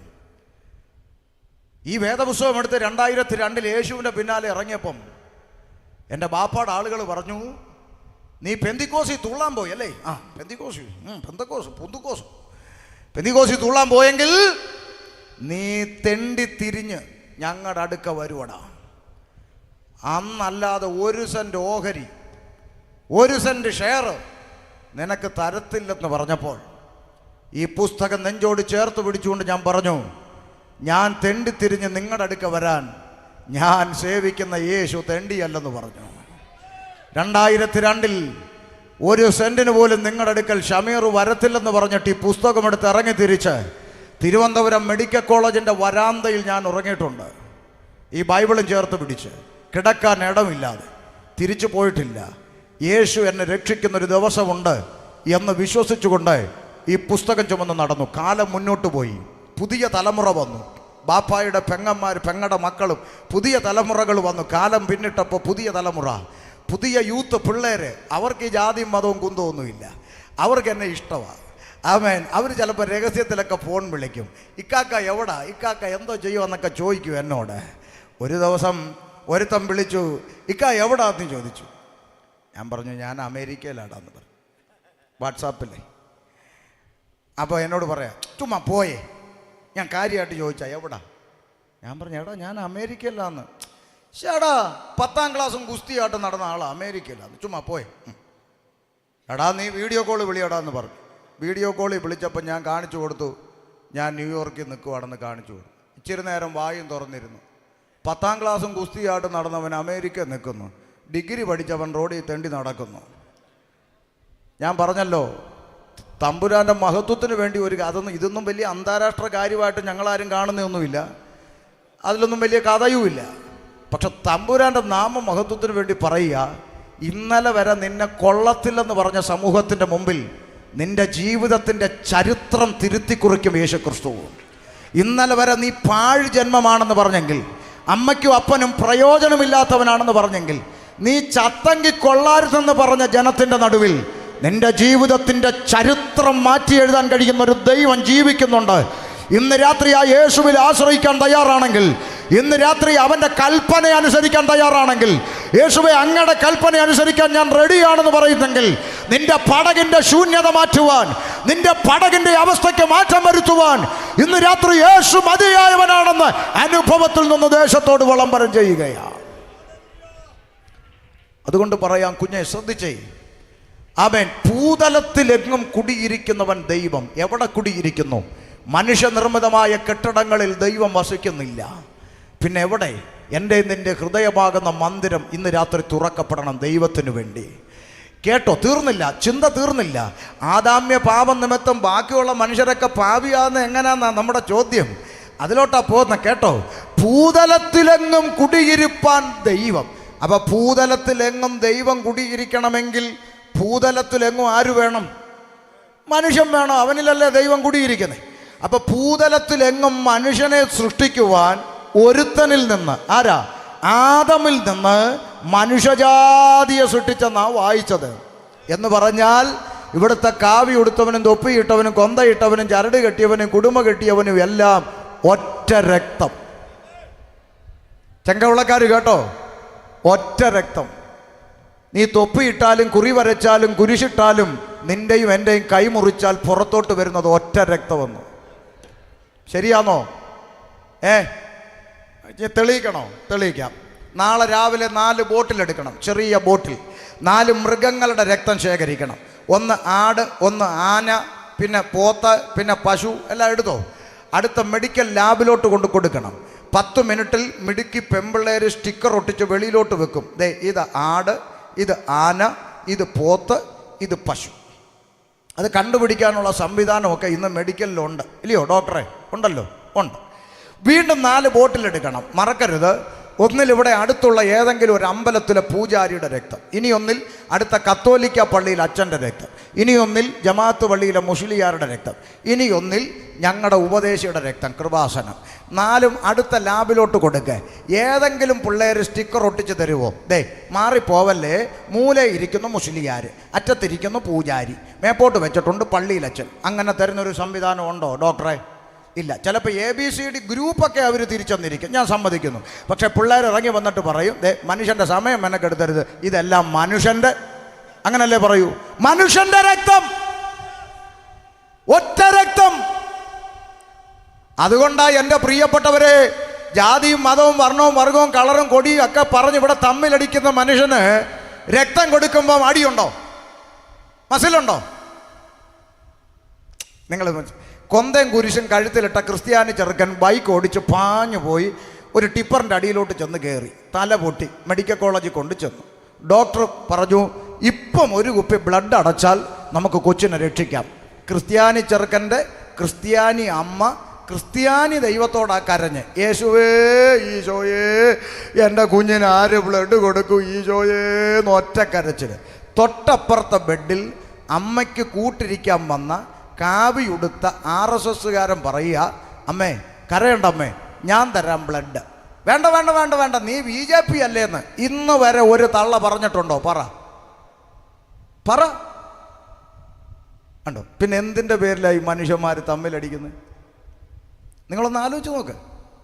എൻ്റെ സഹോദരനല്ലേ, അപ്പുറത്ത് കിടക്കുന്ന അവൻ കാവി ഉടുത്തോ തൊപ്പിയിട്ടോ ആയിക്കോട്ടെ, അവൻ എൻ്റെ സഹോദരനാ. എന്നെയും അവനെയും സൃഷ്ടിച്ചത് ഒരു ദൈവമാണെന്ന് ചിന്തിച്ചാൽ തീരാവുന്ന പ്രശ്നമല്ലേ ഇന്ന് നമ്മുടെ നാട്ടിലുള്ളൂ, അല്ലേ? എന്തുകൊണ്ട് ചിന്തിക്കുന്നില്ല? വില്ലൻ അകത്തിരിക്കുന്ന പാപമാണ്. ഈ പാപം നിന്റെ ഹൃദയത്തിൽ നിന്നൊന്ന് പോയി നോക്കട്ടെ. നീ കാണുന്ന സകല മനുഷ്യരെ എന്ത് വിളിക്കുമെന്നറിയോ? ബ്രദറ്, ഇപ്പൊ ഈ പന്തലിന്റെ അകത്തെ കൃപാസനം ഗ്രൗണ്ടിലേക്ക് കാവി ഉടുത്തോ തൊപ്പിയിട്ടോ കുറി വരച്ചോ ചരട് കെട്ടിയോ ഒരുത്തൻ ഈ സ്റ്റേജിലോട്ട് കയറി വന്നാൽ നല്ല ചങ്കുറപ്പോടെ ഈ ലൈവിനകത്ത് വിളിച്ചു പറയാം, ഇവിടെ ഇരിക്കുന്ന മുഴുവൻ ദൈവദാസന്മാരും അവനെ ആദ്യം വിളിക്കുന്ന എന്തെന്നറിയോ? സഹോദര, ബ്രദർ. ബ്രദറെ പേരെന്താ? സുരേഷ്. ബ്രദർ എവിടാ താമസിക്കുന്നത്? കളിക്കവള. ബ്രദർ എന്ത് ചെയ്യുന്നു? ഞാൻ ജോലിയൊക്കെ. സാരമില്ല സഹോദര, ഞങ്ങൾ പ്രാർത്ഥിക്കാം. കണ്ടോ?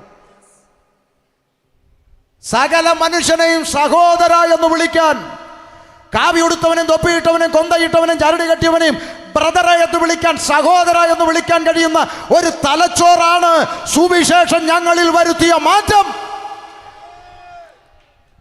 ഞങ്ങളുടെ പേരും മതവും സർട്ടിഫിക്കറ്റും മാറ്റിയ സന്ദേശം അല്ല ചേട്ടാ സുവിശേഷം. ഷമീറിൻ്റെ പേര് ഇപ്പോഴും ഷമീർ എന്നാ, സർട്ടിഫിക്കറ്റിൽ ഇപ്പോഴും മുസ്ലിം എന്നാ. ഞങ്ങൾ ഇവിടെ ഇരിക്കുന്ന ആരുടെയും മതവും സർട്ടിഫിക്കറ്റും ഒന്നും മാറിയിട്ടില്ല. പക്ഷേ സകല മനുഷ്യരെയും സഹോദരാന്ന് വിളിക്കാൻ കഴിയുന്ന ഒരു തലച്ചോറിലേക്ക് ഞങ്ങൾ മാറി. വർഗീയത ലെവലേഷൻ പോലും ഇല്ലാത്തൊരു തലച്ചോറിലേക്ക് ഞങ്ങൾ മാറി. മനസ്സിലാകുന്നുണ്ടോ? അതുകൊണ്ട് ഞങ്ങൾക്ക് സഹോദരാന്ന് വിളിക്കാൻ പറ്റും, ബ്രദറെ എന്ന് വിളിക്കാൻ പറ്റും. മനസ്സിലാവുന്നുണ്ടോ? ഒറ്റ രക്തത്തിൻ്റെ ഉടമയാണെന്നുള്ള തിരിച്ചറിവ് ഞങ്ങൾക്ക് ലഭിച്ചു ബൈബിളിൽ നിന്ന്. ഇതിനു മുമ്പ് ഷമീർ മുസ്ലിമായി ജീവിച്ച 24 വർഷങ്ങൾക്ക് മുമ്പ് മുസ്ലിമായി ജീവിച്ച സമയത്ത് മദ്രസയ്ക്കകത്ത് നിന്ന് തലച്ചോറിൻ്റെ അകത്തോട്ട് കയറിയത് മതത്തിന് വേണ്ടി നിൽക്കണമെന്നും മതം തിരിച്ച് സ്നേഹിക്കണമെന്നുമാണ്. നന്നായിട്ട് കിട്ടിയോ? ഇല്ലെങ്കിൽ അടുത്ത് വന്നെടുത്താൽ മതി. ശരി. സ്വതന്ത്രം. അപ്പോൾ ശ്രദ്ധിച്ചേ, അപ്പം മതത്തിനു വേണ്ടി നിൽക്കണമെന്നും മതം തിരിച്ചു സ്നേഹിക്കണമെന്നും ഒക്കെ പഠിപ്പിച്ച പശ്ചാത്തലത്തിൽ നിന്ന് ഇന്ന് സകല മനുഷ്യനെയും സഹോദര എന്ന് വിളിക്കാൻ കഴിയുന്ന ഒരു തലച്ചോറിലേക്ക് മാറ്റിയത് സുവിശേഷ.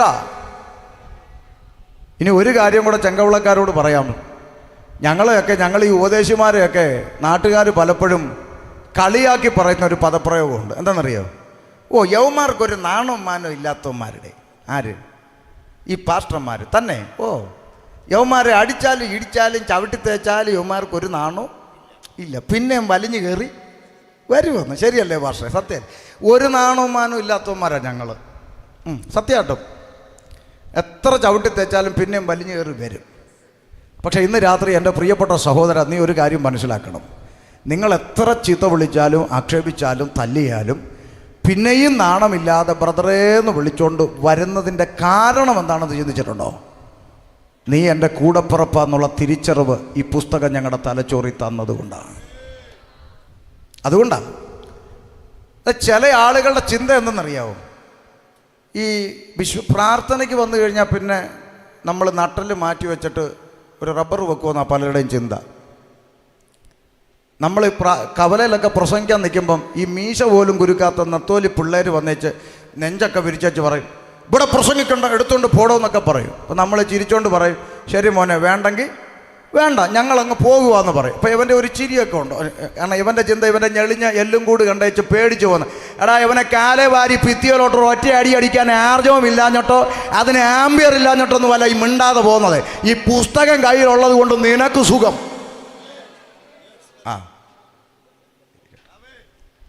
സ്തോത്രം. അതുകൊണ്ട് പിണറായി പറയുന്ന പോലെ വിരട്ടലും വിലപേശലും ഒന്നും ഇങ്ങോട്ട്. സ്തോത്രം. അതുകൊണ്ട് ശ്രദ്ധിച്ചേ, ഈ പുസ്തകത്തിൻ്റെ പ്രത്യേകത ഇത് സകല മനുഷ്യനെയും സഹോദരൻ എന്ന് വിളിക്കാൻ കഴിയുന്ന, ഒന്നുപോലെ കാണാൻ കഴിയുന്ന, ചേർത്ത് പിടിച്ച് സ്നേഹിക്കാൻ കഴിയുന്ന ഒരു സന്ദേശമാണ് ഈ സുവിശേഷം തലച്ചോറിൻ്റെ അകത്ത് നൽകുന്നത്. അതുകൊണ്ടാണ് നീ കള്ളു കുടിച്ച് നടക്കുന്ന കാണുമ്പോൾ, നിന്റെ കുടുംബം തകർന്നെന്ന് കാണുമ്പോൾ, നീ ആത്മഹത്യ ചെയ്യാൻ ശ്രമിച്ചെന്ന് കേൾക്കുമ്പോൾ, നിന്റെ കുടുംബം വഴിപിരിഞ്ഞുവെന്ന് കാണുമ്പോൾ, നീ ഹോസ്പിറ്റലിൽ അഡ്മിറ്റായി കിടക്കുന്നു എന്ന് കേൾക്കുമ്പോൾ, നിന്റെ കുടുംബത്തിലെ രക്തബന്ധങ്ങൾക്കുണ്ടാകാത്ത ഒരു പെയിൻ, നിന്റെ കുടുംബത്തിലെ രക്തബന്ധങ്ങൾക്കുണ്ടാകാത്ത ഒരു വേദന പ്രാർത്ഥിക്കുന്നവൻ്റെ ചങ്കിനകത്ത് ദൈവം തരുന്നത് കൊണ്ട് നാണമില്ലാതെ നിന്റെ വീട്ടിലേക്ക് വലിഞ്ഞു കയറി വരുന്നത്. സഹോദരി വിഷമിക്കല്ലേ, സഹോദര വിഷമിക്കല്ലേ, പ്രാർത്ഥിക്കാം, ദൈവം സ്നേഹിക്കുന്നു, ദൈവം പ്രവർത്തിക്കുമെന്ന് പറയുവാൻ നാണമില്ലാതെ വലിഞ്ഞു കയറി വരുന്നതിൻ്റെ കാരണം ഒന്നേ ഉള്ളൂ. സഹോദര, നീ എൻ്റെ കൂടപ്പിറപ്പാന്നുള്ള തിരിച്ചറിവ് ഈ പുസ്തകം ഞങ്ങളുടെ തലച്ചോറി തന്നതും. ജാതിയുടെയും മതത്തിൻ്റെ ഒക്കെ പേര് തമ്മിലടിക്കുന്ന മനുഷ്യരുടെ നടുവിൽ നിന്നുകൊണ്ട് ഭൂതലത്തിലെങ്ങും കുടിയിരിപ്പാൻ അവൻ ഒറ്റ രക്തം, ആദാമ്യ രക്തത്തിൽ നിന്ന് മനുഷ്യജാതിയെ ഉണ്ടാക്കി എന്ന് വേദപുസ്തകം പറയുമ്പോൾ, ആദാമ്യ രക്തത്തിലേക്ക് പ്രവേശിച്ച പാപം ആ ഒറ്റ രക്തത്തിൽ നിന്ന് സൃഷ്ടിക്കപ്പെട്ട സകലമാന മനുഷ്യരിലേക്കും പ്രവേശിച്ചു. ഇനി ചോദ്യം, അത് നിങ്ങൾ ക്രിസ്ത്യാനികളങ്ങ് ആയാ പോരെ എന്നാണ് ചോദിക്കുന്നതെങ്കിൽ, ക്രിസ്ത്യാനികളല്ലാത്ത ആളുകൾ ഇവിടുത്തെ ജയിലിൽ കാണാൻ പാടില്ല. നിങ്ങൾ ക്രിസ്ത്യാനികൾ മാത്രം പാപിയായാൽ മതി എന്നാണെങ്കിൽ ഇവിടുത്തെ ജയിലിൻ്റെ അകത്ത് ക്രിസ്ത്യാനികളല്ലാത്ത ഒരു മതവിഭാഗവും കാണാൻ പാടില്ല. അങ്ങനെയാണോ? നാരായണൻകുട്ടിയും ജയിലിലുണ്ട്, തോമസ് കുട്ടിയും ജയിലിലുണ്ട്, മുഹമ്മദ് കുട്ടിയും ജയിലിലുണ്ട്, എല്ലാ കുട്ടികളും അവിടെ ഉണ്ട്. എന്ന് പറഞ്ഞാൽ ഏകനാൽ പാപവും പാപത്താൽ മരണവും ലോകത്തിൽ പ്രവേശിച്ചു. ആദാമ്യ പാപം നിമിത്തം സകല മനുഷ്യനും പാപത്തിലായെന്ന വേദപുസ്തകത്തിൻ്റെ പ്രഖ്യാപനം. എത്ര മനോഹരം! ഞാനൊരിക്കൽ കോട്ടയ്ക്കൽ എന്ന് പറയുന്ന സ്ഥലം മലപ്പുറം ജില്ലയിൽ, കർത്താവിൻ്റെ ദാസൻ ഓർപ്പിച്ചല്ലോ, ഏറ്റവും കൂടുതൽ ഇഷ്ടപ്പെടുന്ന ശുശ്രൂഷ പരസ്യയോഗമാണ്, കവലൈ. ഈ മേടയിൽ നിന്ന് പ്രസംഗിക്കുന്നതിനേക്കാളൊക്കെ എനിക്ക് സന്തോഷം ജംഗ്ഷനിൽ നിന്ന് പ്രസംഗിക്കുന്ന. അതെല്ലാം ഐറ്റത്തെ കണ്ട് പ്രസംഗിച്ച് 7 വർഷം തിരുവനന്തപുരം മുതൽ കാസർഗോഡ് വരെ നടന്ന എന്നോട്. ആമേൻ. അപ്പോൾ കവലയിൽ നിന്ന് ഞാൻ കോട്ടയ്ക്കൽ, മലപ്പുറം ജില്ലയിൽ കോട്ടയ്ക്കൽ ബസ് സ്റ്റാൻഡിൽ നിന്ന് പ്രസംഗിക്കുമ്പോൾ നാഷണൽ ഹൈവേയിൽ റോഡിൻ്റെ അപ്പുറത്ത് ഒരു ചെറുപ്പക്കാരൻ കയ്യും കെട്ടി നിന്ന് പ്രസംഗം കേൾക്കുക. പ്രസംഗം തീർന്നു കഴിഞ്ഞപ്പോൾ ആ ചെറുപ്പക്കാരൻ റോഡ് ക്രോസ് ചെയ്ത് എൻ്റെ അടുത്തേക്ക് വന്നു. ഞാൻ അവൻ്റെ തോളെ പിടിച്ചു നോക്കിയപ്പോൾ കണ്ണ് രണ്ടും നിറഞ്ഞൊഴുകിയിരിക്കുക.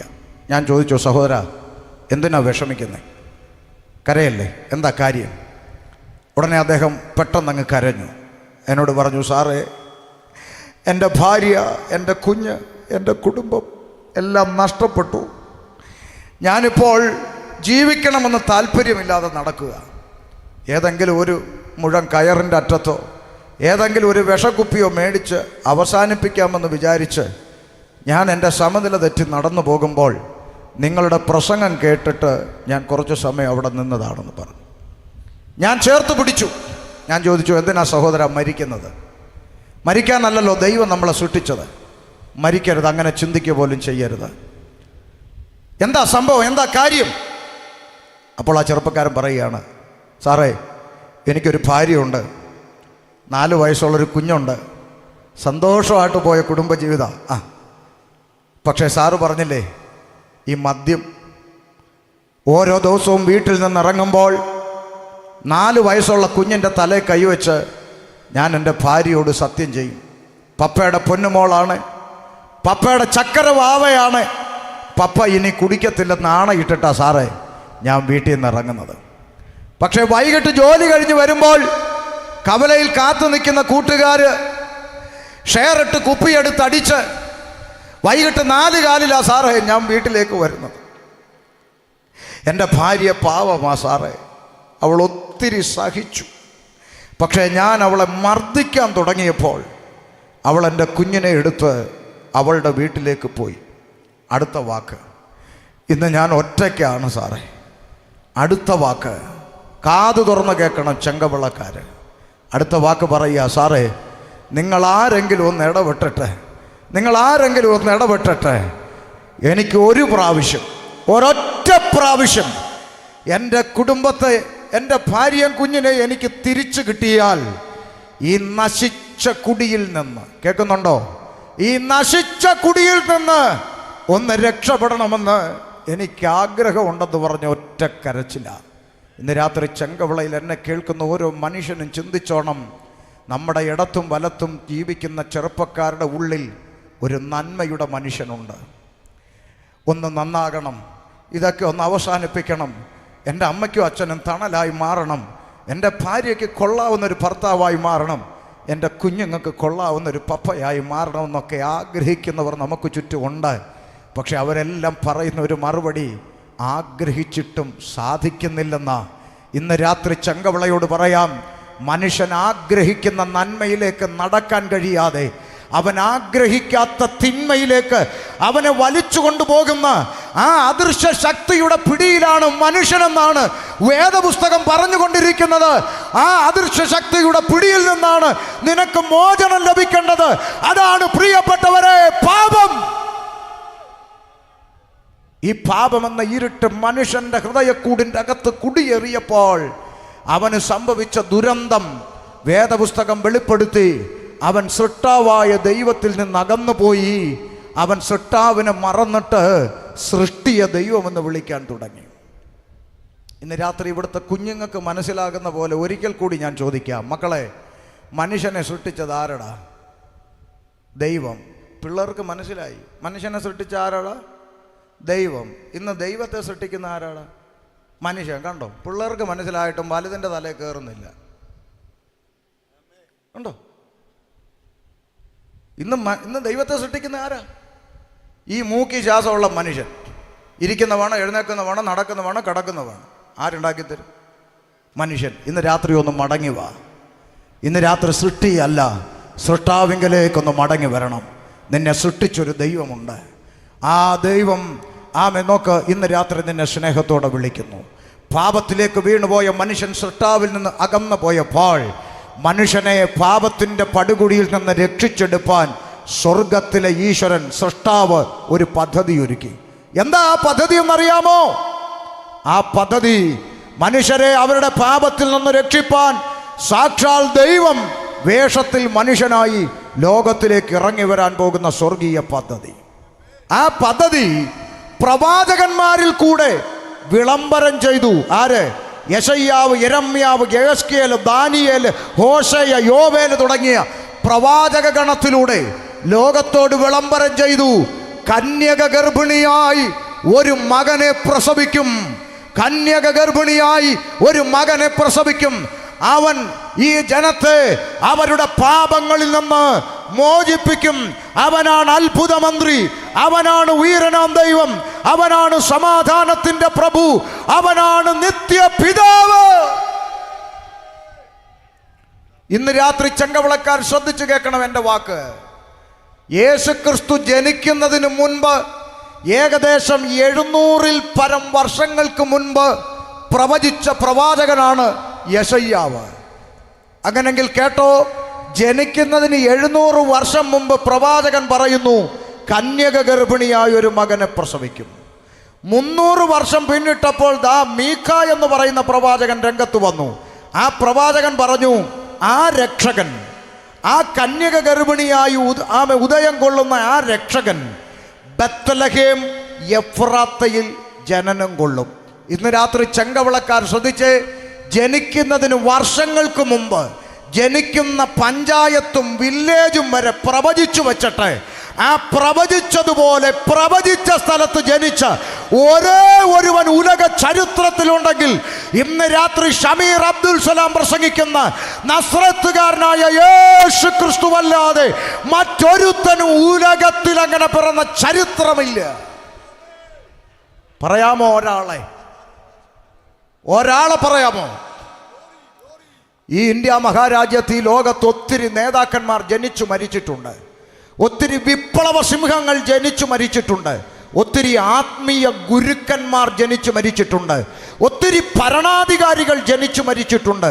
പക്ഷെ ഇവരാരെങ്കിലും ഈ ഭൂമിയിൽ ജനിക്കുന്നതിന് 6 മാസം മുമ്പെങ്കിലും ഇവിടെ ഒരു ദൈവദൂതൻ വന്ന് പറഞ്ഞിട്ടുണ്ടോ, 6 മാസം കഴിയുമ്പോൾ അങ്ങ് കന്യാകുമാരിയിൽ, അല്ലെങ്കിൽ അങ്ങ് നാഗർകോവിൽ, അല്ലെങ്കിൽ അങ്ങ് തിരുവനന്തപുരത്ത് ഇങ്ങനെ ഒരു മഹാൻ പിറക്കും എന്ന് ഒരു മനുഷ്യനെക്കുറിച്ച് ഒരുത്തനും ഒരിടത്തും പറയാതിരുന്നപ്പോൾ യേശുക്രിസ്തു ജനിക്കുന്നതിന് ആയിരക്കണക്കിന് വർഷങ്ങൾക്ക് മുമ്പ് പ്രവാചകന്മാർ പ്രവചിച്ചു വച്ചതുപോലെ പ്രവചിച്ച സ്ഥലത്ത് പ്രവചനാത്മാവിൽ ജനനം കൊണ്ട വ്യക്തി ഞാൻ പ്രസംഗിക്കുന്ന കർത്താവായ യേശുക്രിസ്തു. ഇനിയും 30 വയസ്സ് വരെ അമ്മയപ്പന്മാർക്ക് കീഴടങ്ങി ഒരു മാതൃകാ ജീവിതം ജീവിച്ചു തന്നയാളാണ് യേശുക്രിസ്തു. നല്ല ജീവിതം, ഒരു വാക്കുകൊണ്ട് പോലും തെറ്റ് പഠിപ്പിച്ചിട്ടില്ല. ചെങ്കവിളക്കാരെ, നിങ്ങൾക്കറിയാമോ, ഇന്നും ഞങ്ങൾ പിൻപറ്റുന്ന യേശുക്രിസ്തു പഠിപ്പിച്ചത് നിങ്ങളെ ഉപദ്രവിക്കുന്നവരെ അനുഗ്രഹിപ്പിനെന്നാണ്.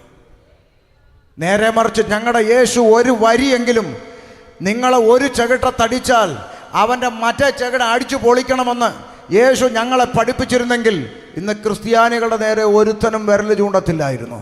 പക്ഷെ ഇന്ന് ദൈവമക്കളെ കാണുന്നിടത്ത് വെച്ച് കളിയാക്കാനും ഉപദ്രവിക്കുവാനും മനുഷ്യൻ മടിക്കാത്തതിൻ്റെ കാരണം യേശു ഞങ്ങളെ പഠിപ്പിച്ച പഠനമാണ്. നിങ്ങളെ ഒരു കരണത്തടിച്ചാൽ മറുകരണം കൂടെ കാണിച്ചു കൊടുത്തിട്ട് ദൈവം നിന്നെ അനുഗ്രഹിക്കട്ടെ എന്ന് പറഞ്ഞിട്ട് പോകണമെന്നുള്ള യേശുക്രിസ്തുവിൻ്റെ പഠനം ഞങ്ങളുടെ ചങ്കിനകത്തിരിക്കുന്ന കാലത്തോളം പ്രാർത്ഥിക്കുന്നവൻ സമൂഹത്തിന് അപകടകാരി അല്ല. പ്രാർത്ഥിക്കുന്നവനെ കൊണ്ട് സമൂഹത്തിനൊരു ദോഷവുമില്ല. അല്ലെങ്കിൽ ഞാൻ ഈ പരിസരത്തുള്ള എൻ്റെ മാന്യ സഹോദരങ്ങളോട് ഞാൻ ചോദിക്കുക, പരസ്യമായി ഈ പരിസരക്കാരോട് ഞാൻ ചോദിക്കുകയാണ്, ഈ ചെങ്കവിള ചർച്ച്, ഈ കൃപാസനം ചർച്ചിൻ്റെ കൺവെൻഷൻ ഇപ്പോൾ എത്ര വർഷമായി ഇവിടെ നടക്കുന്നു? 23. കഴിഞ്ഞ 22 വർഷം ഈ കൃപാസനം ചർച്ച് ഇവിടെ കൺവെൻഷൻ നടത്തി, സുവിശേഷ യോഗം നടത്തി. ഈ പരിസരത്തുള്ള മാന്യ സഹോദരങ്ങളോട് ഞാൻ പരസ്യമായി ചോദിക്കുക, ഇച്ചിരി ശബ്ദം നിങ്ങൾക്ക് ബുദ്ധിമുട്ടുണ്ടാക്കിയിട്ടുണ്ടെന്ന് ഞങ്ങൾക്കറിയാം, അത് ഞങ്ങൾ സമ്മതിക്കുന്നു. പക്ഷേ ഈ സുവിശേഷ യോഗം ഇവിടെ നടത്തിയതിൻ്റെ പേരിൽ നിങ്ങളുടെ സുവിശേഷം കേട്ടാണ് എൻ്റെ കെട്ടിയോ കുടിയനായതെന്ന് പറയാൻ ഒരു ഭാര്യ ഉണ്ടോ? നിങ്ങളുടെ സുവിശേഷം കേട്ട അന്ന് മുതൽ എൻ്റെ ചെറുക്കൻ കഞ്ചാവടിക്കാൻ തുടങ്ങിയെന്ന് പറയാൻ ഒരമ്മ ഇവിടെ ഉണ്ടോ? ഈ സുവിശേഷം കേട്ടിട്ട് ഇവിടെ ഒരു ചെറുപ്പക്കാരൻ നശിച്ചു പോയി എന്ന് പറയാനുണ്ടോ? ഇല്ല. സുവിശേഷം ഇന്ന് വരെ ആരെയും നശിപ്പിച്ചിട്ടില്ല. പകരം ഷമീറിനെ പോലെ, സിയാദിനെ പോലെ, നസീറിനെ പോലെ, ഷാജഹാനെ പോലെ, സുരേഷിനെ പോലെ, രമേശിനെ പോലെ അനേക ചെറുപ്പക്കാരെ അമ്മയപ്പന്മാർക്കും സമൂഹത്തിനും കൊള്ളാവുന്ന മക്കളാക്കി തിരിച്ചു കൊടുത്ത പുണ്യമാണ് ഞങ്ങൾ പ്രസംഗിക്കുന്ന സുവിശേഷം. ഇച്ചിരി ശബ്ദമുണ്ട്, ഞങ്ങൾ സമ്മതിച്ചു, ശബ്ദമുണ്ട്. അതിപ്പോൾ പള്ളി റിമി ടോമിയുടെ ഗാനമേള വെക്കുമ്പോഴും ഉണ്ടല്ലോ. എന്നാ പിന്നെ മിണ്ടണ്ട, ഉണ്ട്, ഇച്ചിരി ശബ്ദമുണ്ട്. പക്ഷേ ഈ സുവിശേഷം ലോകത്തിന് നന്മ വരുത്തിയ സന്ദേശമാണ്. അതുകൊണ്ട് ഇന്ന് രാത്രി കേൾക്കണം, യേശുക്രിസ്തു മാതൃകയുള്ള ജീവിതം നയിച്ചു. ഒടുവിൽ 33 തിരുവയസ്സിൽ മാനവരാശിയുടെ പാപത്തിന് പരിഹാരം വരുത്തുവാൻ കാൽവരിയിൽ ഒരു യാഗം അർപ്പിക്കണം. സകല മനുഷ്യൻ്റെയും പാപത്തിന് പരിഹാരം വരുത്തുവാനുള്ള ഒരു യാഗവസ്തുവായ കുഞ്ഞാടിനെ വേണം. അങ്ങനെ അനുസരണയുള്ള ഒരു കുഞ്ഞാടായി മാനവരാശിയുടെ പാപത്തിന് പരിഹാര യാഗമാകുവാൻ ഞാൻ പ്രസംഗിക്കുന്ന യേശുക്രിസ്തു കാൽവരിയുടെ കൊലക്കളത്തിലേക്ക് നടന്നു കയറി. ഇന്ന് രാത്രി എൻ്റെ പ്രിയപ്പെട്ട സഹോദരങ്ങളെ, നിങ്ങളുടെ പുറം കണ്ണ് ഇന്ന് രാത്രി ഒന്ന് അടയ്ക്കണം. നിങ്ങളുടെ അകത്തെ കണ്ണ് ഇന്ന് രാത്രി ഒന്ന് തുറക്കണം. ആ കാൽവരിയിലേക്ക് നിങ്ങളൊന്ന് നോക്കിയാൽ നിങ്ങൾക്കൊരു കാഴ്ച കാണാം കേട്ടോ. ആയിരങ്ങളിൽ പതിനായിരങ്ങളിൽ സുന്ദരനായവൻ, വെണ്മയും ചുവപ്പുമുള്ള എൻ്റെ പ്രിയൻ. ശൂന്യങ്കാരത്ത് ഇതിൻ്റെ അകത്ത് എഴുതി വെച്ചു, എൻ്റെ പ്രിയൻ ആയിരങ്ങളിൽ പതിനായിരങ്ങളിൽ സുന്ദരനാണ്, അവൻ വെണ്മയും ചുവപ്പുമുള്ളവനാണ്, അവൻ അതിശ്രേഷ്ഠനാണ്. പക്ഷെ ഇപ്പുറത്തെ യെശയ്യാ പ്രവാചകൻ എഴുതി വെക്കുക, അല്ലല്ല, അവനെ കണ്ടാൽ ആഗ്രഹിക്കത്തക്ക സൗന്ദര്യമൊന്നുമില്ല, അവന് രൂപഗുണമില്ല, അവനെ കണ്ടാൽ ആളല്ല എന്ന് തോന്നുമാറ് അവൻ വിരൂപനായി കാൽവരിയിൽ കിടക്കുന്നു.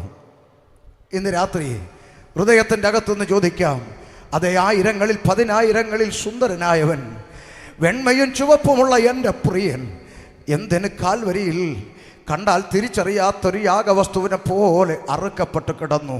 ചിന്തിക്കണം. ഇന്നേക്ക് 24 വർഷങ്ങൾക്ക് മുമ്പ് നിങ്ങൾ സഹോദരന്മാരിരുന്ന് കേൾക്കുന്ന പോലെ ഒരു പ്രസംഗം കേൾക്കാൻ ചർച്ച ചെന്നിരുന്നവനാണ് ഞാൻ. അന്ന് ആ ദൈവദാസൻ കാൽവരിയിൽ യേശു അനുഭവിച്ച ഭംഗപ്പാടുകളെ പ്രസംഗിക്കുകയാണ്. ആ ദൈവദാസൻ ഒരു പദം പറഞ്ഞു, എൻ്റെ യേശു വായ തുറക്കാതിരുന്നു എന്നൊരു പ്രവചനം യെശയ്യാവ് എഴുതി വച്ചിരിക്കുന്നു. അവൻ വായ തുറക്കാതിരുന്നു. എൻ്റെ ഹൃദയം ചോദിച്ചു, യേശുവേ, കാറ്റേ അടങ്ങ്, കടലെ ശാന്തമാക് എന്ന ഒറ്റ വാക്കുകൊണ്ട് പ്രകൃതിയെ നാക്കിൻ തുമ്പി നിർത്തിയ ദൈവമല്ലേ അങ്ങ്? ആമേൻ. ലാസറേ പുറത്തു വാ എന്ന ഒറ്റ വാചകം കൊണ്ട് മരിച്ച ലാസറിനെ ജീവനോടെ പുറത്തു കൊണ്ടുവന്ന മഹാദൈവമല്ലേ അങ്ങ്? അങ്ങൊരു വാക്ക് കൽപ്പിച്ചാൽ ഈ റോമാ സാമ്രാജ്യത്തെ മുഴുവൻ കത്തിച്ച് ചാമ്പലാക്കിയിട്ട് ഒരു സൂപ്പർ ഹീറോയെ പോലെ ആ ക്രൂശിൽ നിന്ന് സ്ലോ മോഷനിൽ ഇറങ്ങി നടന്നു വരുവാൻ യേശുവിന് കഴിയുമായിരുന്നിട്ടും എന്തുകൊണ്ട് അങ്ങ് വായ തുറക്കാതിരുന്നു എന്ന ചോദ്യത്തിന് ഇന്നേക്ക് 24 വർഷങ്ങൾക്ക് മുമ്പ് പരിശുദ്ധാത്മാവെന്നോട് മറുപടി പറഞ്ഞു, ഷമീറേ, അവൻ വായ തുറക്കാതിരുന്നത് അത് നിനക്കും കൂടെ വേണ്ടിയാ. ഇന്ന് രാത്രി സഹോദര, അത് നിനക്കും കൂടെ വേണ്ടിയാ. ഇന്ന് രാത്രി സഹോദരി, അത് നിനക്ക് വേണ്ടിയാ. ഞാനും നീയും നരകത്തിന്റെ പടുകുഴിയിൽ പതിക്കാതിരിക്കാൻ എൻ്റെ യേശു എനിക്കും നിനക്കും പകരമായി കാൽവരിയിൽ മഹാപീഡനങ്ങൾ ഏറ്റുവാങ്ങി. അന്ന് 2/8/2002 ഉച്ചയ്ക്ക് 12:40 പരസ്യമായി അവിടെ എഴുന്നേറ്റ് നിന്നുകൊണ്ട് ഞാൻ വിളിച്ചു പറഞ്ഞു, എനിക്ക് വേണ്ടി മരിച്ച എൻ്റെ യേശുവിന് വേണ്ടി 1 അല്ല 9 വട്ടം ചാകാൻ ഞാൻ തയ്യാറാണെന്ന് വിളിച്ചു പറഞ്ഞുകൊണ്ടാണ് യേശുവിനെ എൻ്റെ കർത്താവ്, എൻ്റെ രക്ഷിതാവുമായി ഞാൻ സ്വീകരിച്ചത്. ഇന്നും ഈ ലൈവിലൂടെ പൊതുസമൂഹത്തോട് ഞാൻ പറയും, യേശുവിന് വേണ്ടി ഷമീർ മരിച്ചെന്ന് കേൾക്കുന്നതാണ് എനിക്ക് അഭിമാനം. അളിഞ്ഞ കൊറോണ വന്ന് ചാകുന്നതിനേക്കാളും നല്ലതല്ലേടാ യേശുവിന് വേണ്ടി മരിക്കുന്നത്. 1 അല്ല 9 വട്ടം മരിക്കാൻ തയ്യാറായിട്ടാ സുവിശേഷ വേലയ്ക്ക് ഇറങ്ങി തിരിച്ചത്. മനസ്സിലായോ?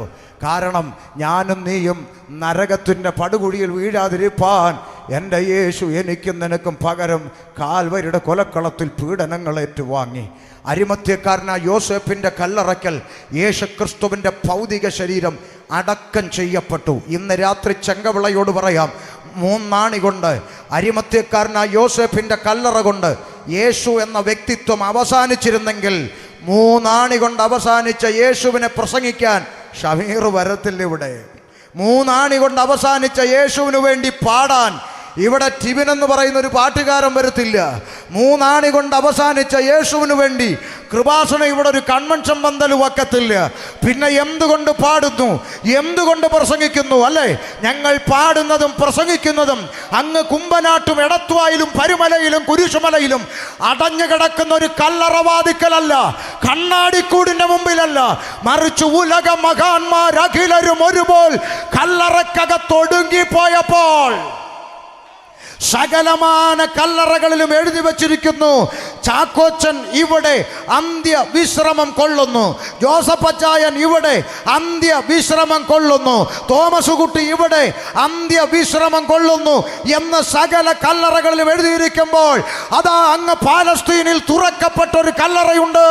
അവിടെ ഒരു മേലെഴുത്ത് എഴുതി വെച്ചിട്ടുണ്ട്, അവൻ ഇവിടെ ഇല്ല, യേശു ഇവിടെ ഇല്ല, അവൻ ഉയർത്തെഴുന്നേറ്റു. ഹല്ലേലൂയ! യേശു ഉയർത്തെഴുന്നേറ്റു. ഉലക മഹാന്മാർ അഖിലരും ഒരുപോൽ കല്ലറയ്ക്കകത്ത് ഒടുങ്ങിയപ്പോൾ ഇന്ന് രാത്രി ഞാൻ പ്രസംഗിക്കുന്ന യേശുക്രിസ്തു പാതാളത്തെ ജയിച്ചു, മരണത്തെ ജയിച്ചു, ലോകത്തെ ജയിച്ചു, പിശാചിനെ ജയിച്ചു. യേശു ഉയർത്തെഴുന്നേറ്റു. സ്തോത്രം. പാസ്റ്ററെ, ഞാൻ എന്ത് ചെയ്യണം എന്നാണ് ഇന്ന് രാത്രി ചോദ്യമെങ്കിൽ പറഞ്ഞ് അവസാനിപ്പിക്കാം. ഉയർത്തെഴുന്നേറ്റ കർത്താവായ യേശുക്രിസ്തു തന്നെ അനുഗമിച്ച ശിഷ്യന്മാർക്ക് ഒരന്ത്യ കൽപ്പന കൈമാറി. ഒന്ന് വായിച്ചു കേട്ടെ, മർക്കോസിന്റെ സുവിശേഷം 16-ാം അധ്യായം 15-ാം വാക്യത്തിലേക്ക് ഒന്ന് വേഗത്തിൽ വന്നാട്ടെ. പിന്നെ അവൻ അവരോട്, നിങ്ങൾ ഭൂലോകത്തിലൊക്കെയും പോയി സകല സൃഷ്ടിയോടും സുവിശേഷം പ്രസംഗിപ്പീൻ. വിശ്വസിക്കുകയും സ്നാനമേൽക്കുകയും ചെയ്യുന്നവൻ രക്ഷിക്കപ്പെടും. എന്തോ? വിശ്വസിക്കുകയും സ്നാനമേൽക്കുകയും ചെയ്യുന്നവൻ രക്ഷിക്കപ്പെടും എന്നാരാ പറഞ്ഞേ? നിങ്ങൾ പറ, ആരാ പറഞ്ഞേ? കൃപാസനം ചർച്ചിലെ പാസ്റ്ററോ? ആണോ? എനിക്കും നിനക്കും വേണ്ടി പ്രാണനെ തന്ന ആ പ്രാണനാഥന്റെ അന്ത്യകൽപ്പന എന്തുവാ? ഭൂലോകത്തിലൊക്കെയും പോയി സകല സൃഷ്ടിയോടും സുവിശേഷം പ്രസംഗിക്കണമെന്ന്. മനസ്സിലായോ? ചില ആളുകൾ ചോദിക്കും, ഓ എന്തിനാടേ ഇങ്ങനെ കിടന്ന് തൊണ്ട കീറുന്നത്? സഹോദര, യേശുവിൻ്റെ കൽപ്പന ആയതുകൊണ്ട്. മനസ്സിലായോ? ഞങ്ങൾ കഴിഞ്ഞ മാസം തിരുവനന്തപുരം മുതൽ കാസർഗോഡ് വരെ പരസ്യയോഗത്തിന് പോയി.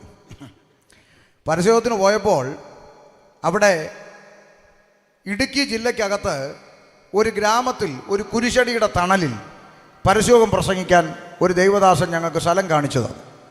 അപ്പോൾ ആ കുരിശടിയുടെ സൈഡിൽ മഴ നനയാതെ നിൽക്കാൻ സ്ഥലമുണ്ട്, അവിടെ നിൽക്കാൻ. ഞങ്ങൾ അവിടെ നിന്ന് പ്രസംഗിക്കാൻ നിൽക്കുമ്പോൾ ആ ദൈവദാസൻ വിരൽ ചൂണ്ടി പറഞ്ഞു, ദേ ആ കാണുന്ന ഒരു ചെറിയ കോവിൽ കണ്ടോ? കണ്ടു. ആ കോവിലിൽ ഒരു പ്രതിഷ്ഠ ഉണ്ട്, അതവിടെ സ്ഥാപിച്ച ഒരു പൂജാരിയുണ്ട്, അദ്ദേഹത്തിൻ്റെ പേര് ശശി രാഘവൻ എന്നാണ്. അപ്പം ഞങ്ങൾ പറഞ്ഞു, ശരി ആയിക്കോട്ടെ. അപ്പോൾ ഈ പുള്ളി പറയാ, ദേ അപ്പുറത്ത് കാണുന്ന ആ വളവ് കണ്ടോ? കണ്ടു. ആ വളവ് തിരിയുന്നിടത്താണ് പുള്ളിയുടെ ചർച്ച ഇരിക്കുന്നതെന്ന്. മനസ്സിലായില്ല? ആ കോവിൽ കണ്ടോ? അവിടുത്തെ പ്രതിഷ്ഠയൊക്കെ വെച്ചൊരു പൂജാരിയാണ് ശശി രാഘവൻ. പുള്ളിയുടെ ചർച്ചാണ് അപ്പുറത്തെ വളവിലിരിക്കുന്നത്. അപ്പോൾ നമുക്ക് അതിശയം തോന്നി. ഞാൻ പറഞ്ഞു, എനിക്ക് പുള്ളി ഒന്ന് കാണണം. ശരി, കാണാമെന്ന് പറഞ്ഞു. അങ്ങനെ അവിടെ ചെന്നു. ഇനി ഇതാർക്കെങ്കിലും കാണണമെങ്കിൽ യൂട്യൂബിൽ കയറി എൻ്റെ ഷമീർ കൊല്ലം ഒഫീഷ്യൽ എന്ന് പറഞ്ഞ എൻ്റെ യൂട്യൂബ് ചാനലിൽ വീഡിയോ സഹിതം ഇട്ടേച്ചുണ്ട്. ഇനി ചുമ്മാ പറയുന്നതാണെന്നൊന്നും ആരും പറയണ്ട. അപ്പോൾ അവിടെ ചെന്ന് ശശി രാഘവനെ കണ്ടപ്പോൾ എനിക്കൊരു കൗതുകം. ഞാൻ ചോദിച്ചു, പാസ്റ്ററെ, ഈ പുള്ളി പറഞ്ഞത് സത്യമാണോ? എന്ത്? അപ്പുറത്തെ ആ കോവിലിൽ പ്രതിഷ്ഠ വെച്ച പൂജാരി പാസ്റ്ററാണോ? അതെ. പിന്നെ എങ്ങനെ പാസ്റ്ററായത്? പുള്ളി പറയുക, എൻ്റെ കഷ്ടകാലത്തിന് ഞാനൊരു പാസ്റ്ററെ കിട്ടൊരു തല്ല് കൊടുത്തതാ.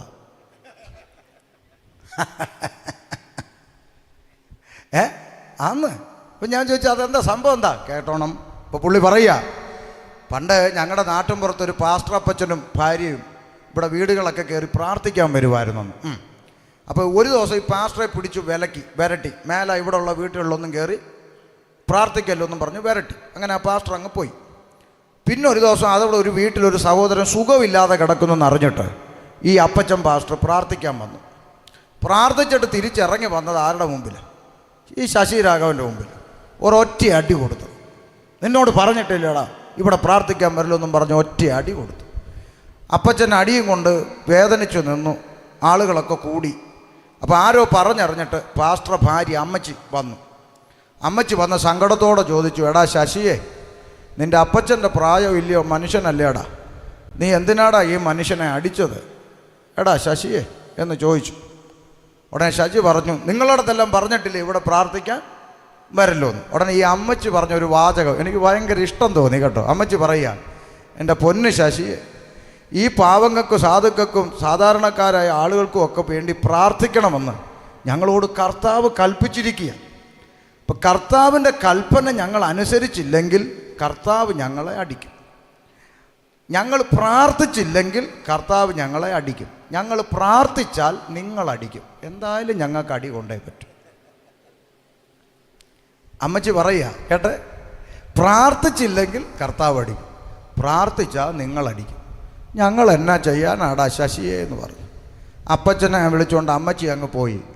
അന്ന് രാത്രി ശശിയുടെ ഉറക്കം നഷ്ടപ്പെട്ടു. അന്ന് രാത്രി മുതൽ സ്വസ്ഥത നഷ്ടപ്പെട്ടു. അവസാനം ഒരു തരത്തിലും ജീവിക്കാൻ പറ്റാത്ത മാനസിക വിഭ്രാന്തിയിൽ കടയിൽ പോയി ക്ഷുദ്രജീവിക്കടിക്കുന്ന വിഷം മേടിച്ച് കഴിച്ചു. ആത്മഹത്യ ചെയ്യാൻ ശ്രമിച്ചു. കോട്ടയം മെഡിക്കൽ കോളേജിൻ്റെ ICU യൂണിറ്റിൽ കിടക്കുമ്പോൾ ആ ആശുപത്രി വരാന്തയിൽ പ്രാർത്ഥിക്കാൻ വന്ന ദൈവദാസന്മാർ ICUവിനകത്ത് ചെന്നപ്പോൾ പറഞ്ഞു, ജീവിതം മടക്കി തന്നാൽ ഞാൻ ദൈവത്തിന് വേണ്ടി ജീവിക്കാം എന്ന തീരുമാനത്തിൽ ശശിരാഘവൻ പുറത്തു വന്നു. നിങ്ങൾ ഇടുക്കി ചെല്ലുവാണെങ്കിൽ നിങ്ങൾ എന്നെ വിളിച്ചാൽ ഞാൻ അദ്ദേഹത്തിൻ്റെ നമ്പർ തരാം. ആ ചർച്ച് നിങ്ങളൊന്ന് കാണണം. വളരെ മനോഹരമായി അലങ്കരിക്കപ്പെട്ട പ്രായമുള്ള പിതാവാണ്. വളരെ മനോഹരമായി അലങ്കരിച്ച നല്ല ഉദ്യാനമൊക്കെ ചെയ്തു വെച്ച് ആയിരങ്ങൾ കടന്നു വന്ന് ദൈവത്തെ ആരാധിക്കുന്ന മനോഹരമായൊരു സഭ. എന്തിനാ ഞാനിത് പറഞ്ഞെന്നറിയാമോ? ഈ കൽപ്പന യേശുക്രിസ്തുവിൻ്റെ കൽപ്പനയാണ്. ഇത് സകല സൃഷ്ടിയോടും ഈ സുവിശേഷം പറയണം. ആരെയും ബുദ്ധിമുട്ടിക്കാൻ ചെയ്യുന്നതല്ല, ആർക്കും ദോഷം വരുത്താൻ ചെയ്യുന്നതല്ല, ആരെയും ശല്യപ്പെടുത്താൻ വേണ്ടി ചെയ്യുന്നതല്ല. ഇത് സകല മനുഷ്യർക്കും സന്തോഷം നൽകുന്ന വർത്തമാനമാണ്. ഇത് സകല സൃഷ്ടിയോടും പ്രസംഗിക്കണം. ഈ അന്ത്യകൽപ്പന കൈമാറിയ യേശുക്രിസ്തു സ്വർഗാരോഹണം ചെയ്യാൻ പോകുന്ന നിമിഷം വന്നു. ഒരു ഭാഗവും കൂടെ വായിച്ചിട്ട് നമ്മൾ പ്രാർത്ഥിക്കാൻ പോകുക. ശ്രദ്ധിച്ചോണം. ഞാൻ എന്ത് ചെയ്യണമെന്നല്ലേ ചോദ്യം, ഉത്തരം പറഞ്ഞ് അവസാനിപ്പിക്കാം.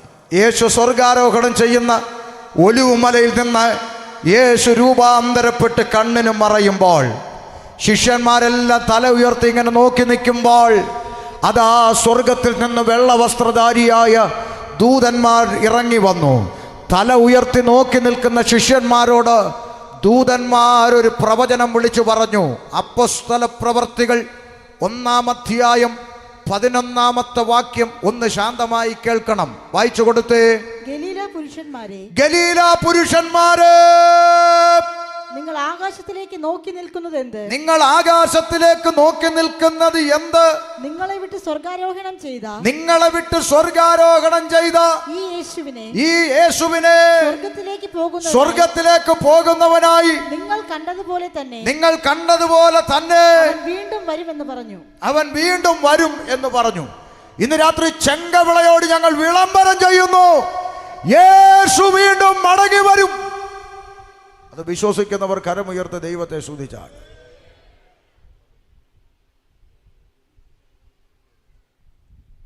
അപ്പൊ കേട്ടെ, യേശു വീണ്ടും മടങ്ങി വരും. ഇന്ന് പത്രമാധ്യമങ്ങളും TV ചാനലുകളും ഒക്കെ തുറക്കുമ്പോൾ ദാ ഇറാനും ഇറാഖും യുദ്ധം, അമേരിക്ക യുദ്ധം, ദുബായിൽ മിസൈലിട്ടു എന്നൊക്കെ കേൾക്കുമ്പോൾ ആളുകൾ അങ്ങോട്ടും ഇങ്ങോട്ടും പരിഭ്രാന്തി പിടിച്ച് ഇവിടെ എന്താ സംഭവിക്കാൻ പോകുന്നേ, ഇനി അടുത്ത യുദ്ധം വരുവാണോ എന്നൊക്കെ ചിന്തിക്കുമ്പോൾ ദാ ഈ ബൈബിള് പഠിച്ചിട്ടുള്ളവൻ സമാധാനത്തോടെ കിടന്നുറങ്ങും. കാരണം ഈ യുദ്ധങ്ങളും യുദ്ധശ്രുതികളും ഒക്കെ ഉണ്ടാകുമ്പോൾ പ്രാർത്ഥിക്കുന്നവൻ ഒരു കാര്യം ഉറപ്പാ, യേശുവിന്റെ വരവടുത്തിരിക്കുന്നു. കർത്താവിന്റെ മടങ്ങി വരവ് അടുത്തതിന്റെ ലക്ഷണമാണ്. ഇന്ന് ഈ നാട്ടിൽ കണ്ടുകൊണ്ടിരിക്കുന്ന സകല വാർത്തകളും യേശു വേഗത്തിൽ മടങ്ങി വരാൻ പോവുകയാണ്.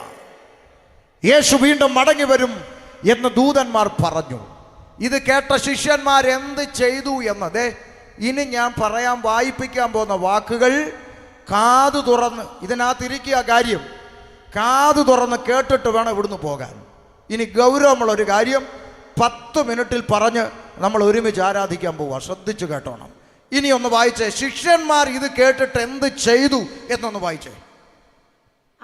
അവർ യെരൂശലേമിന് സമീപത്ത് ഒരു ശബത്ത് ദിവസത്തെ വഴിദൂരമുള്ള ഒലിവുമല വിട്ട് യെരൂശലേമിലേക്ക് മടങ്ങി പോന്നു. നിൽക്കട്ടെ, ഇവർക്ക് മനസ്സിലായോ എന്ന് ചോദിക്കട്ടെ.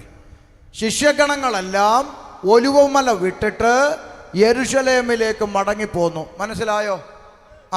ഒലിവുമല യെരൂശലേമിൽ എത്തിയപ്പോൾ എന്ത് ചെയ്തു? അടുത്തത് അവിടെ എത്തിയപ്പോൾ അവർ പാർത്ത മാളിക മുറിയിൽ കയറിപ്പോയി. നിൽക്കട്ടെ, ഒന്ന് പറഞ്ഞേ, എവിടെ പോയി? യെരൂശലേമിൽ അവർ താമസിച്ചുകൊണ്ടിരുന്ന മുകളിലത്തെ നിലയിലേക്ക് കയറിപ്പോയെന്ന്. ഇന്ന് രാത്രി ചെങ്കവിളയിലെ സകല ക്രിസ്ത്യാനികളും കേട്ടോണം.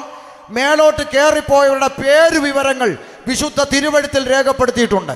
ഒരു വള്ളി പോലും മാറ്റാതെ, ഒരു പുള്ളി പോലും കുറയ്ക്കാതെ അതൊന്ന് വായിച്ചു കേൾക്കണം. മേലോട്ട് കയറിപ്പോയവരുടെ പേര് വിവരങ്ങൾ ഒന്ന് വായിച്ചേ. നിൽക്കട്ടെ, പത്രോസ്. ആരാ പത്രോസ്? ഒന്നാമത്തെ മാർപ്പാപ്പ എന്നും ഒന്നാമത്തെ പോപ്പെന്നും ഇവിടുത്തെ ക്രിസ്ത്യാനികളിൽ പലരും വിശ്വസിക്കുന്ന ആളാണ് പത്രോസ്. ആ പോപ്പ്, ആ പത്രോസ് മാളിക മുറിയിൽ കയറിപ്പോയി. പിന്നെ ആരുണ്ട് പുറകെ? യോഹന്നാൻ, യാക്കോബ്, അന്ത്രയോസ്, ഫിലിപ്പോസ്, തോമസ് എന്ന് പറഞ്ഞാൽ തോമാശ്ലീഹ. അടുത്തത് ബർത്തോലോമായി, മത്തായി, അൽഫയുടെ മകനായ യാക്കോബ്, എരിവുകാരനായ ശീമോൻ, യാക്കോബിന്റെ മകനായ യൂദ എന്ന് പറഞ്ഞാൽ യൂദാശ്ലീഹ. അപ്പൊ പ്രധാനപ്പെട്ട 3 പേര് കേറിപ്പോയുടെ കൂട്ടത്തിലുണ്ട്. ഒന്ന് പത്രോശ്ലീഹ, 2 തോമാശ്ലീഹ, 3 യൂദാശ്ലീഹ. ഇവര് കേറിപ്പോയി. പിന്നെ ആരുണ്ട്? വായിച്ചേ. ഇവരെല്ലാവരും സ്ത്രീകളോടും യേശുവിന്റെ അമ്മയായ മറിയയോടും. അതാരാ? യേശുവിന്റെ അമ്മയായ മറിയയോടും അവന്റെ സഹോദരന്മാരോടും കൂടെ ഒരുമനപ്പെട്ട് പ്രാർത്ഥന കഴിച്ചു പോന്നു. നിങ്ങൾ എല്ലാവരുടെയും ബൈബിളിൽ ആ സഹോദരി വായിച്ചതുപോലെ തന്നെയാണോ? ഒന്ന് പറഞ്ഞേ, ആണോ? ഒരു വള്ളിയെങ്കിലും പുള്ളിയെങ്കിലും ആ സഹോദരി കൂട്ടിയോ, കുറച്ചോ? ഇല്ല. അപ്പൊ ഒരു കാര്യം ഉറപ്പിച്ചോണം, അങ്ങോട്ട് കയറിപ്പോയവരുടെ പേര് വിവരം ഞാൻ വേണം ഒന്നുകൂടെ പറയാം. അങ്ങനാണോ എന്ന് നിങ്ങൾ പരിശോധിച്ചോണം. ഒന്നുകൂടെ പറയാം. മേളിലോട്ട് കയറിപ്പോയവരുടെ പത്രോസ്, യോഹന്നാൻ, യാക്കോബ്, അന്ത്രയോസ്, ഫിലിപ്പോസ്, തോമസ്, ബർത്തോലോമായി, മത്തായി, അൽഫയുടെ മകനായ യാക്കോബ്, എരിവുകാരനായ ശീമോൻ, യാക്കോബിന്റെ മകനായ യൂദ. ഇവരെല്ലാവരും സ്ത്രീകളോടും യേശുവിൻ്റെ അമ്മയായ മറിയയോടും അവൻ്റെ സഹോദരങ്ങളോടുമൊപ്പം ഒരുമനപ്പെട്ട് പ്രാർത്ഥന കഴിച്ചു പോന്നു. ശരിയാണോന്ന്? അങ്ങനെ പ്രാർത്ഥിച്ചുകൊണ്ടിരുന്നപ്പോൾ എന്ത് സംഭവിച്ചു? 2-ാം അധ്യായം 1-ാം വാക്യം വായിര്. ഒന്നുകൂടെ. അവരങ്ങനെ മര്യാദയ്ക്ക് അവിടെ കയറി മാളിക മുറി കയറി പ്രാർത്ഥിച്ചുകൊണ്ടിരുന്നപ്പോൾ അവരുടെ ഇടയിലോട്ട് കുറച്ച് പെന്തക്കോസുകാർ വന്നപ്പോൾ. ആണോ? പെന്തക്കോസുകാർ ആണോ? അങ്ങനെ ഒരു കാറും ഇല്ല അമ്മച്ചി. പെന്തക്കോസുകാർ ഇല്ല. പെന്തക്കോസ്റ്റ് നാൾ വന്നപ്പോൾ അതെന്തോ ഉപദേശി 50-ാം പെരുന്നാൾ, ഡേ ഓഫ് പെന്തക്കോസ്റ്റ്, പന്തക്കുസ്ത പെരുന്നാൾ ദിവസം വന്നപ്പോൾ എല്ലാവരും ഒരു സ്ഥലത്ത് ഒന്നിച്ചു കൂടിയിരുന്നു. ആരായി എല്ലാവരും? പത്രോസ്, യോഹന്നാൻ, യാക്കോബ്, അന്ത്രയോസ്, ഫിലിപ്പോസ്, തോമസ്, ബർത്തോലോമായി, മത്തായി, അൽഫയുടെ മകനായ യാക്കോബ്, എരിവുകാരനായ ശീമോൻ, യാക്കോബിന്റെ മകനായ യൂദ. ഇവരെല്ലാവരും സ്ത്രീകളും യേശുവിന്റെ അമ്മ മറിയയും സഹോദരങ്ങളും എല്ലാവരും ഒന്നിച്ചൊരു സ്ഥലത്ത് കൂടിയിരുന്നു. അപ്പോഴോ പെട്ടെന്ന് കൊടിയ കാറ്റടിക്കുന്ന പോലെ ആകാശത്തുനിന്നൊരു മുഴക്കമുണ്ടായി. അവർ ഇരുന്നിരുന്ന വീട് മുഴുവനും നിറച്ചു. അഗ്നിജ്വാല പോലെ പിളർന്നിരിക്കുന്ന നാവുകൾ അവർക്ക് പ്രത്യക്ഷമായി അവരിൽ ഓരോരുത്തരുടെ മേൽ പതിഞ്ഞു. അടുത്ത വാക്ക് കാത് തുറന്ന് കേട്ടോണം. അടുത്ത വാക്ക് എല്ലാവരും പരിശുദ്ധാത്മാവ് നിറഞ്ഞവരായി. ആത്മാവ് അവർക്ക് ഉച്ചരിപ്പാൻ നൽകിയതുപോലെ അന്യഭാഷകളിൽ സംസാരിച്ചു തുടങ്ങി. സഭ പറഞ്ഞേ, എന്ത് സംസാരിച്ചു തുടങ്ങി? സഭ പറഞ്ഞേ, അന്യഭാഷ സംസാരിക്കാൻ തുടങ്ങി എല്ലാവരും, അല്ലേ? ഈ അന്യഭാഷ പറയുന്ന കൂട്ടത്തെയാണ് നാട്ടുകാരെന്തോ വിളിക്കുന്നത്? എന്തുകോസ്? പെന്തക്കോസ്. അങ്ങനാണെങ്കിൽ 1-ാമത്തെ പെന്തക്കോസുകാരൻ പത്രോശ്ലീഹ അന്യഭാഷ പറഞ്ഞില്ലേ? 1-ാമത്തെ പെന്തക്കോസുകാരൻ തോമാശ്ലീഹ. ഒന്നാമത്തെ പെന്തക്കോസുകാരൻ യൂദാശ്ലീഹ, ഒന്നാമത്തെ പെന്തിക്കോസുകാരി മറിയ. പുസ്തകത്തിലുള്ളയാണോ ഞാൻ പറഞ്ഞേ? അതുകൊണ്ട് പെന്തക്കോസുകാർക്ക് അമ്മയില്ലെന്ന് അങ്ങാനം പറഞ്ഞ നിന്റെ പള്ളി ഫോട്ടോയേ ഉള്ളൂ ഞങ്ങളുടെ കൂടെ ജീവനോടിരുന്ന് അന്യഭാഷ പറഞ്ഞത്. മനസ്സിലായോ? അതിൻ്റെ പരമ്പരയായത്. എല്ലാവരും ആത്മാവ് നിറഞ്ഞവരായി അന്യഭാഷകളിൽ സംസാരിക്കാൻ തുടങ്ങി. അടുത്തത്, ആ പരിശുദ്ധാത്മാവിൻ്റെ നിറവിൽ ഒരാൾ പ്രസംഗിക്കാൻ എഴുന്നേറ്റ് നിന്നു. ആരാ? സഭ. ആരാ പറഞ്ഞേ? പോപ്പ് പത്രോസ്ലീഹ. ഒന്നാമത്തെ പോപ്പ് എഴുന്നേറ്റ് നിന്ന് ആത്മാവിൻ്റെ നിറവിൽ ഒറ്റ പ്രസംഗം. എന്ത് സംഭവിച്ചെന്നറിയണ്ടേ? 2-ാം അധ്യായം 37-ാം വാക്യം വായിര്. 2:37. ഇത് കേട്ടിട്ട് അവർ ഹൃദയത്തിൽ കുത്തുകൊണ്ട്, കേട്ടവരുടെ ഹൃദയത്തിൽ കുത്തുകൊണ്ട്. നിക്ക്, സഭ പറ. എന്തുകൊണ്ടു? കേട്ടില്ല. കുത്തുകൊണ്ടു. നിങ്ങളുടെ എല്ലാവരുടെയും ബൈബിളിൽ അങ്ങനെ തന്നെയാണോ? അതോ ആരുടെയെങ്കിലും ബൈബിളിൽ ഇത് കേട്ടിട്ട് അവർ ഇക്കിളി പൂണ്ടു? അങ്ങനെ ഉണ്ടോ? ഇല്ല. പിന്നെന്തുവാ കൊണ്ടേ? കുത്തുകൊണ്ടു. അപ്പോൾ ഒരു കാര്യം പന്തലിൽ ഇരിക്കുന്നവർ സമ്മതിക്കണം. വേദപുസ്തകത്തിൽ പറയുന്ന യേശു വാഗ്ദത്തം ചെയ്ത പിതാവിങ്കൽ നിന്ന് പുറപ്പെട്ട ബൈബിളിലെ പരിശുദ്ധാത്മാവ് നിറഞ്ഞവൻ ആത്മനിറവിൽ എഴുന്നേറ്റ് എന്ന് പ്രസംഗിച്ചാൽ കേൾക്കുന്നവർക്ക് കുത്തുകൊള്ളും. ഇരുവായ്ത്തലയുള്ള ഏതു വാളിനേക്കാളും മൂർച്ചയേറിയതും സദ്യമജ്ജ മാംസങ്ങളെ വേർവിടുവിക്കും വരെ തുളച്ചു ചെല്ലുന്ന ജീവന്റെ വചനം അകത്തോട്ട് തുളച്ചു കയറി കുത്തുകൊണ്ടു. ഇന്ന് രാത്രി ചിലരുടെയൊക്കെ ചങ്കൻ്റെ അകത്ത് കുത്തുന്നില്ലേ? യെസ്, ആ കുത്തുകൊള്ളുന്നെങ്കിൽ ഇന്ന് രാത്രി പരിശുദ്ധാത്മാവ് നിന്നോട് ഇടപെടുന്നുണ്ടെന്നർത്ഥം. ഇന്ന് രാത്രി തിരിച്ചറിഞ്ഞോണം നിനക്ക് വേണ്ടി ആ യോഗം ഇവിടെ സംഘടിപ്പിക്കുന്നതെന്ന്.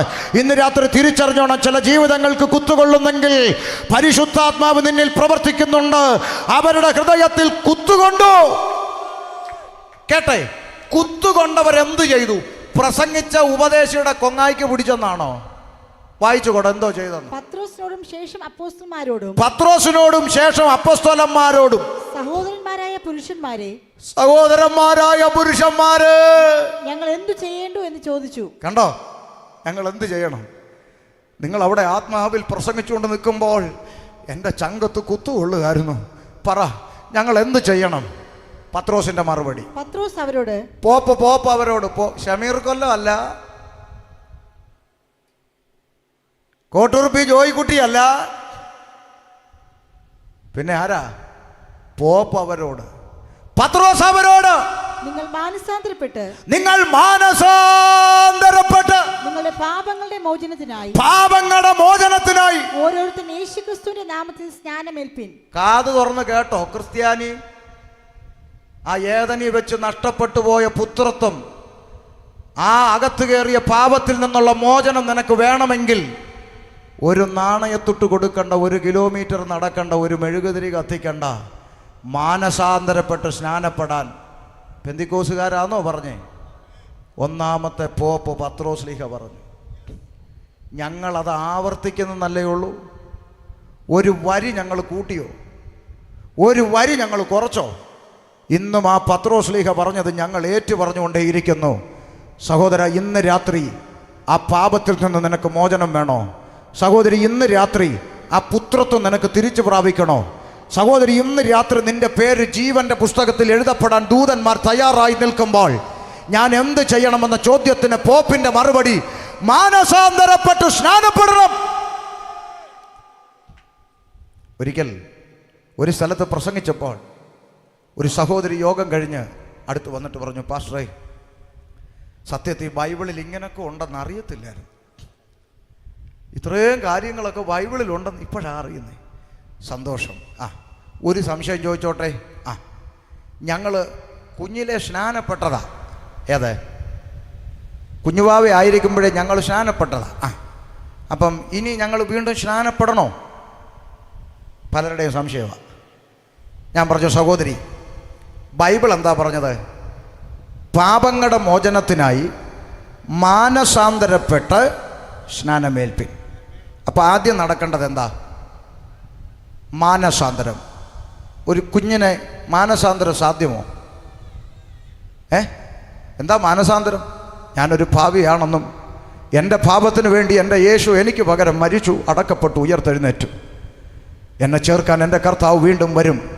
എൻ്റെ പാപങ്ങൾ എന്നോട് ക്ഷമിച്ച് എന്നെ അവിടുത്തെ മകനാക്കണമേ എന്നുള്ള തിരിച്ചറിവാണ് മാനസാന്തരം. അതൊരു കുഞ്ഞിൽ നടക്കുമോ? മാനസാന്തരമെന്ന് പേപ്പറിൽ എഴുതി കാണിച്ചാൽ മനസ്സിലാകാത്ത കൊച്ചിനെ എടുത്ത് വെച്ച് ഇന്നേക്ക് 2000 വർഷം ഭർത്താവായ യേശു ക്രിസ്തു നിന്റെ പാപത്തിന് വേണ്ടി വന്നെന്ന് മരിച്ചെന്നും അടക്കപ്പെടുന്നു ഉയർത്തെഴുന്നേറ്റ് നിന്നെ ചേർക്കാൻ വീണ്ടും വരുമെന്നും കുഞ്ഞേ നീ വിശ്വസിക്കുന്നുവോ? കുഞ്ഞ്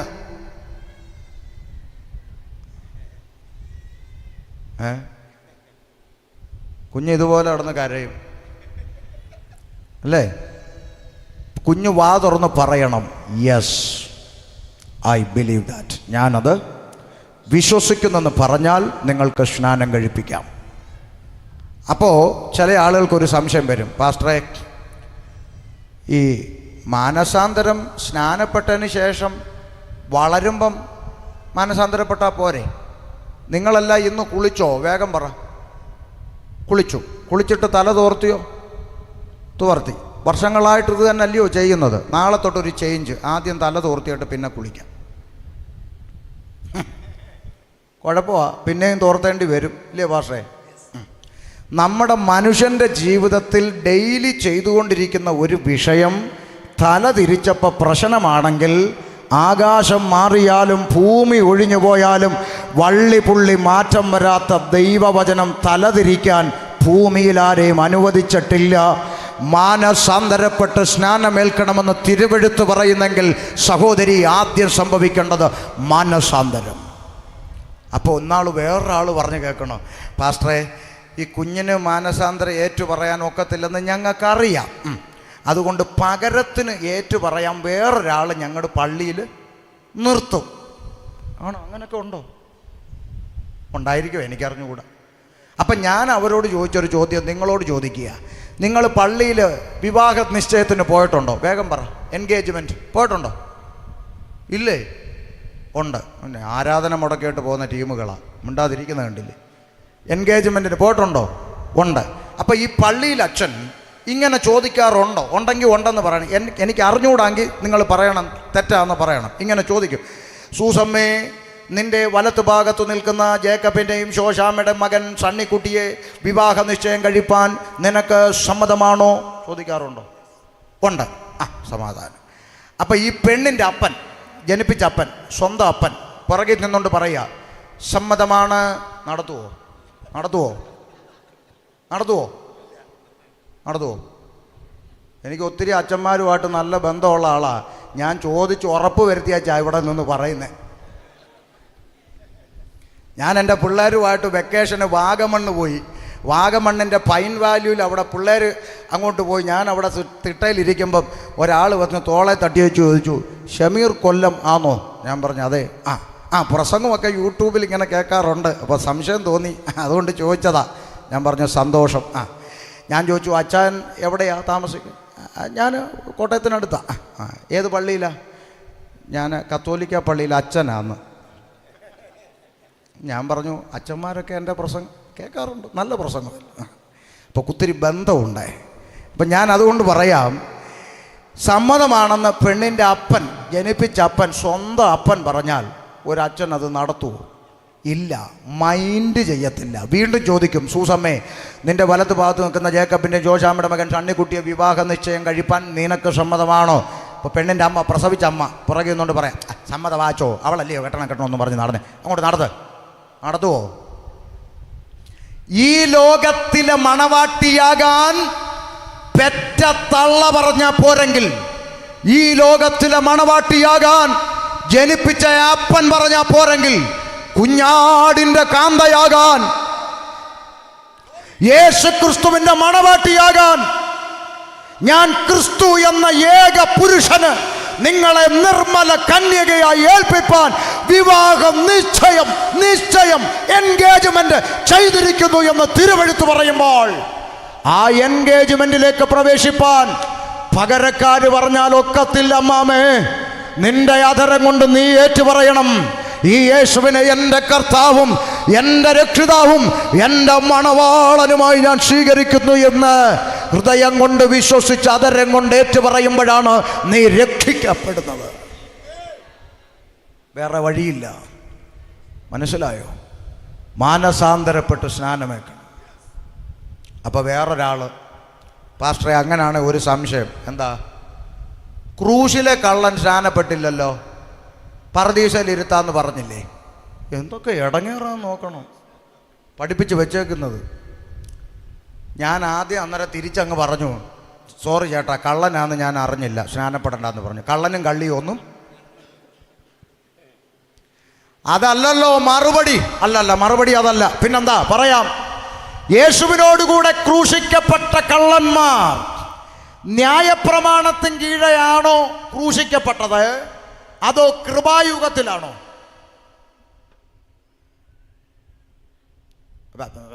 അത് ന്യായപ്രമാണ യുഗവേദ കൃപായുഗവേദ എന്നറിയാതെ എങ്ങനെ പറയാം?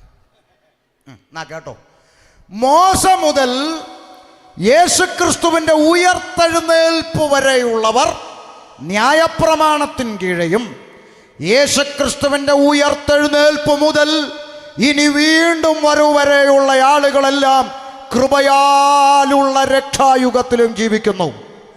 ഇനി പറ, ഇതിലേതിലാ കള്ളം മരിച്ചേ? ന്യായപ്രമാണത്തിന് കീഴെ. ന്യായപ്രമാണത്തിന് കീഴെ ജീവിച്ചവരോടെല്ലാം സ്നാപക യോഹന്നാൻ വിളിച്ചു പറഞ്ഞ ദൂതെന്താ? സർപ്പസന്തതികളെ മാനസാന്തരപ്പെടുവീൻ എന്നാണ്.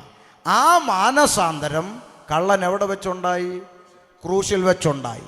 അതുകൊണ്ട് പറുദീസയിൽ ഇരുത്താമെന്ന് പറഞ്ഞു, അവൻ രക്ഷപ്പെട്ടു. കൃപായുഗത്തിൽ ജീവിക്കുന്ന എന്നോടും നിന്നോടും പത്രോസ്ലീഹ വിളിച്ചു പറഞ്ഞ എന്താ? മാനസാന്തരപ്പെട്ട് പാപമോചനത്തിനായി സ്നാനമേൽപ്പീൻ. അപ്പം നീ ന്യായപ്രമാണത്തിൽ ജീവിച്ചിട്ട്, കൃപായുഗത്തിൽ ജീവിച്ചിട്ട് ന്യായപ്രമാണത്തിലെ കള്ളനെ നോക്കി നിൽക്കും. അവൻ പറുദീസയിലും പോകും, നീ നരകത്തിലും പോകും. ഇനി ഒരാത്മീയ അർത്ഥവും കൂടെ പറഞ്ഞു തരാം. ആത്മീയ തലത്തിൽ ആ കള്ളൻ സ്നാനപ്പെട്ടോ എന്ന് എന്നോട് ചോദിച്ചാൽ ഞാൻ പറയും, നല്ല ഒന്നാം തരം സ്നാനം കള്ളനിലാണ് നടന്നേ. അതെന്തുവാ പാസ്റ്ററെ? അതിന് നീ സ്നാനം എന്താണെന്നറിയണം. റോമാലേഖനം 6-ാം അധ്യായം 3-ാം വാക്യം മുതൽ ഒന്ന് വായിച്ചേച്ച് നമുക്ക് ഒരുമിച്ച് പ്രാർത്ഥിക്കാം, ആരാധിക്കാം. വായിച്ചോ. അല്ല, യേശുക്രിസ്തുവിനോട് ചേരുവാൻ, യേശുക്രിസ്തുവിനോട് ചേരുവാൻ സ്നാനമേറ്റവരായ നാം എല്ലാവരും. നിൽക്കട്ടെ. അപ്പൊ സ്നാനം ആരോട് ചേരാൻ? പെന്തിക്കോസിൽ ചേരാനാണോ? അല്ല അമ്മാമേ, യേശുവിനോട് ചേരാൻ. യേശുക്രിസ്തുവിനോട് ചേരുവാൻ സ്നാനമേറ്റവരായ നാം എല്ലാവരും അവന്റെ മരണത്തിൽ പങ്കാളികളാകുവാൻ സ്നാനമേറ്റിരിക്കുന്നു എന്ന് നിങ്ങൾ അറിയുന്നില്ലയോ? അപ്പൊ എന്തിനാ സ്നാനം? കേട്ടവര് പറ. കേട്ടില്ല, ഒന്നുകൂടെ വായിരു സഹോദരി. യേശുക്രിസ്തുവിനോട് ചേരുവാൻ സ്നാനമേറ്റവരായ നാം എല്ലാവരും അവന്റെ മരണത്തിൽ പങ്കാളികളാകുവാൻ സ്നാനമേറ്റിരിക്കുന്നു എന്ന് നിങ്ങൾ അറിയുന്നില്ലയോ? അപ്പൊ എന്തിനാ സ്നാനം? യേശുവിന്റെ മരണത്തിൽ പങ്കാളിയാകാനാ സ്നാനമെങ്കിൽ യേശുക്രിസ്തുവിന്റെ മരണത്തിൽ തൊട്ടടുത്ത പങ്കാളിയാകാനുള്ള ഭാഗ്യം കള്ളനല്ലേ ലഭിച്ചത്? പിടികിട്ടിയോ? ആത്മീയ തലത്തിൽ അനുഗ്രഹിക്കപ്പെട്ട സ്നാനം അവന് കിട്ടി. അപ്പം നിങ്ങൾ ചോദിക്കും, അപ്പം ഇപ്പുറത്തെ കള്ളനോന്ന്? അവൻ മാനസാന്തരപ്പെട്ടില്ലല്ലോ. മാനസാന്തരപ്പെടുകയും സ്നാനമേൽക്കുകയും ചെയ്യുന്ന ശുശ്രൂഷ ആത്മീയ തലത്തിൽ അവിടെ വെളിപ്പെട്ടു. ഇനി അക്ഷരീക തലത്തിൽ ചെയ്യാൻ ഞാനും നിങ്ങളും ബാധ്യസ്ഥരാ. മാനസാന്തരപ്പെട്ട് പാപങ്ങളുടെ മോചനത്തിനായി ഓരോരുത്തൻ സ്നാനമേൽപ്പിൻ. വേറൊരു വഴിയും ഇല്ല മാമേ, സ്നാനപ്പെട്ടേ തീരൂ. ഹല്ലേലൂയ. അടുത്ത വാക്ക് അപ്പോസ്തല പ്രവൃത്തിയിൽ തിരിച്ചു വരാം. നിങ്ങൾ ഓരോരുത്തരും പാപങ്ങളുടെ മോചനത്തിനായി മാനസാന്തരപ്പെട്ട് സ്നാനമേൽപ്പിൻ. അടുത്ത വാക്ക്, എന്നാൽ പരിശുദ്ധാത്മാവ് എന്ന ദാനം നിങ്ങൾക്ക് ലഭിക്കും. ഈ പരിശുദ്ധാത്മാവ് എന്ന വാഗ്ദത്തം നിങ്ങൾക്കും നിങ്ങളുടെ മക്കൾക്കും നമ്മുടെ ദൈവമായ കർത്താവ് വിളിച്ചു വരുത്തുന്ന ദൂരസ്ഥന്മാരായ ഏവർക്കും ഉള്ളത്. ഈ പരിശുദ്ധാത്മാവ് എന്ന വാഗ്ദത്തം നിങ്ങൾക്കും എന്ന് പറഞ്ഞാൽ അവിടെ കൂടിയവർക്ക്, നിങ്ങളുടെ മക്കൾക്കും എന്ന് പറഞ്ഞാൽ അവരുടെ മക്കൾക്ക്, നമ്മുടെ കർത്താവ് വിളിച്ചു വരുത്തുന്ന ദൂരെ കിടക്കുന്ന ജോയിക്കുട്ടിക്കും ഷമീറിനും എല്ലാം ഈ പരിശുദ്ധാത്മാവിനെ കൊടുക്കുമെന്ന്. അടുത്ത വാക്ക്, മറ്റു പല വാക്കുകളാലും അവൻ സാക്ഷ്യം പറഞ്ഞ് അവരെ പ്രബോധിപ്പിച്ചു. ഈ വക്രതയുള്ള തലമുറയിൽ നിന്ന് രക്ഷിക്കപ്പെടുവിൻ എന്ന് പറഞ്ഞു. രക്ഷിക്കപ്പെടുവിനെന്ന് അവൻ അവരോട് പറഞ്ഞു. അടുത്ത വാക്ക്, അവന്റെ വാക്ക് കൈക്കൊണ്ടവർ സ്നാനമേറ്റു. എത്ര പേര്? അന്ന് 3000-ഓളം പേർ അവനോട് ചേർന്നു. ഒറ്റ പ്രസംഗം, ചങ്കത്ത് കുത്തുകൊള്ളുന്ന ഒറ്റ പ്രസംഗം. അന്ന് 3000-ഓളം പേര് രംഗത്ത് വന്ന് പറഞ്ഞു, ഞങ്ങൾക്ക് സ്നാനപ്പെടണം. കണ്ടോ, ആരെയും പിടിച്ചു വലിച്ചും കെട്ടി വലിച്ചും കൊണ്ടുവരുന്ന മാർഗമല്ലിത്. ഹൃദയത്തിൻ്റെ അകത്ത് കുത്തുകൊണ്ടപ്പോൾ ആളുകൾ രംഗത്ത് വന്ന് പറഞ്ഞു, ഞങ്ങൾക്ക് സ്നാനപ്പെടണം. അടുത്തെങ്ങാനും സ്നാന ശുശ്രൂഷ ഉണ്ടോ? എന്നാ ഉണ്ട്. എന്ന് ഈ സൺഡേ കർത്താവിനോട് പറ, കർത്താവേ, ഈ ഞായറാഴ്ചയ്ക്ക് മുമ്പ് എൻ്റെ പ്രാണൻ എടുക്കരുതേ എന്ന് പ്രാർത്ഥിച്ചു. കർത്താവ്, ഈ ഞായറാഴ്ച വരെ എൻ്റെ ആയുസ്സിനെ എനിക്ക് നീട്ടിത്തന്നാൽ ഞാൻ ഞങ്ങളുടെ കൽപ്പന അനുസരിക്കാമെന്ന് ഇന്ന് രാത്രി മാറാത്ത തീരുമാനം എടുത്ത് വേണം ഈ പന്തലിൽ നിന്ന് പോകാൻ. ഞാൻ പ്രാരംഭത്തിൽ പറഞ്ഞു, ഓരോ കൺവെൻഷനും ഓരോ അവസരങ്ങളാണ്. ഒരു നാണയത്തൊട്ട് നിങ്ങൾ ചിലവാക്കണ്ട. സ്നാനപ്പെടുത്തുവാൻ സ്നാപകൻ ഇവിടെ റെഡിയാ, സ്നാനക്കുളം ഇവിടെ റെഡിയാ, ഞായറാഴ്ച ശുശ്രൂഷ ഇവിടെ റെഡിയാ, ജീവൻ്റെ പുസ്തകത്തിൽ നിങ്ങളുടെ പേര് എഴുതി ചേർക്കാൻ ദൂതന്മാരും റെഡിയാ.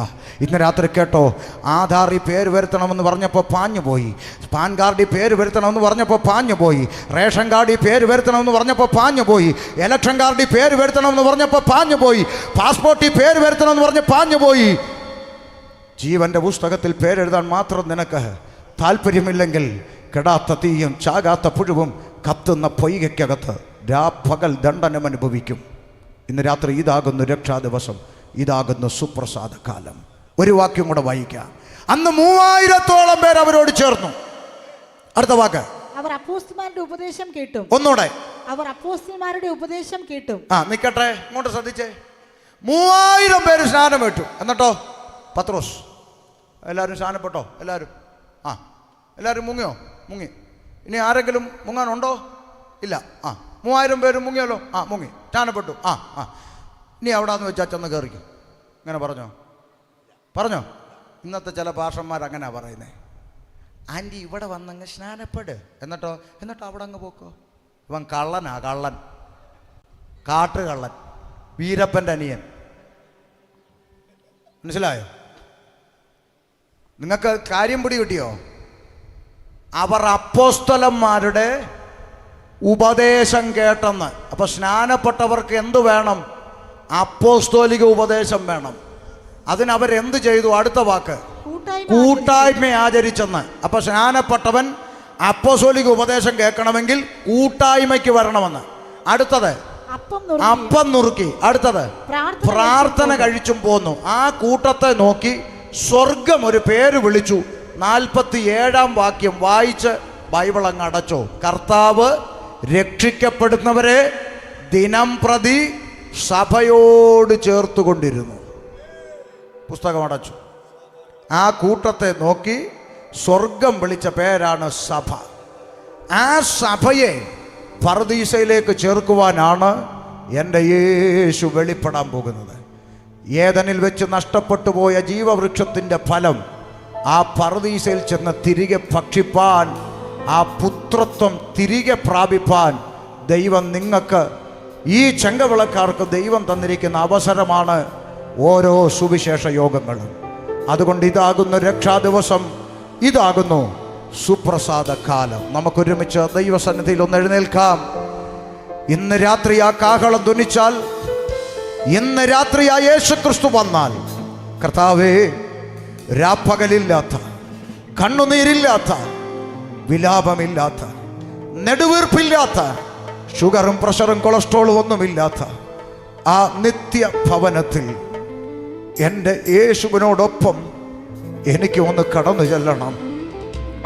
നോക്കൂ, ബൈബിൾ പറയുന്നു, ആമേൻ, വെളിപ്പാട് പുസ്തകത്തിൽ ഇങ്ങനെ എഴുതിയിരിക്കുന്നു, സകല ഗോത്രങ്ങളിൽ നിന്നും, സകല ഭാഷകളിൽ നിന്നും, സകല വംശങ്ങളിൽ നിന്നും, സകല ജാതികളിൽ നിന്നും യേശുക്രിസ്തു വിലയ്ക്ക് വാങ്ങിയ, ആർക്കും എണ്ണിക്കൂടാൻ കഴിയാത്ത വലിയൊരു പുരുഷാരം ആ നിത്യതയിൽ നിൽക്കുന്നത് കണ്ടു. തലയ്ക്കകത്ത് അല്പമെങ്കിലും ബോധ്യമുള്ളവൻ ചിന്തിക്കണം. ജാതിയും മതവും വ്യത്യാസമില്ലാതെ എല്ലാ മതവിഭാഗക്കാരനും ഒന്നിച്ചിരുന്ന് ഒരു ദൈവത്തെ ആരാധിക്കുന്ന ഒരേ ഒരു സ്ഥലം, അത് ദൈവസഭയാ. അങ്ങനെങ്കിൽ ആ ദൈവസഭ അവിടെ ഉണ്ടെന്ന് യോഹന്നാൻ എഴുതി വച്ചിരിക്കുന്നെങ്കിൽ തീർച്ചയായിട്ടും സഭ എടുക്കപ്പെടും. അങ്ങനെങ്കിൽ ആ കാഹളനാദത്തിങ്കൽ ആ രാപ്പകലില്ലാത്ത, കണ്ണുനീരില്ലാത്ത, വിലാപമില്ലാത്ത, നെടുവീർപ്പില്ലാത്ത ആ നിത്യഭവനത്തിൽ എനിക്കും ആ കർത്താവിനോടുകൂടെ പോകണം. അല്ലല്ല, ഞാനും പോകുമെന്ന് ഇന്ന് രാത്രി മാറാത്ത തീരുമാനമെടുത്തവരെല്ലാം ചേർന്ന് ആ കരങ്ങളൊന്നടിച്ച് ശക്തിയോടെ ദൈവത്തെ ഒന്ന് മഹത്വപ്പെടുത്തിയാട്ടെ. ഒരുമിച്ച് ഒരുമിച്ച് ഒരുമിച്ച്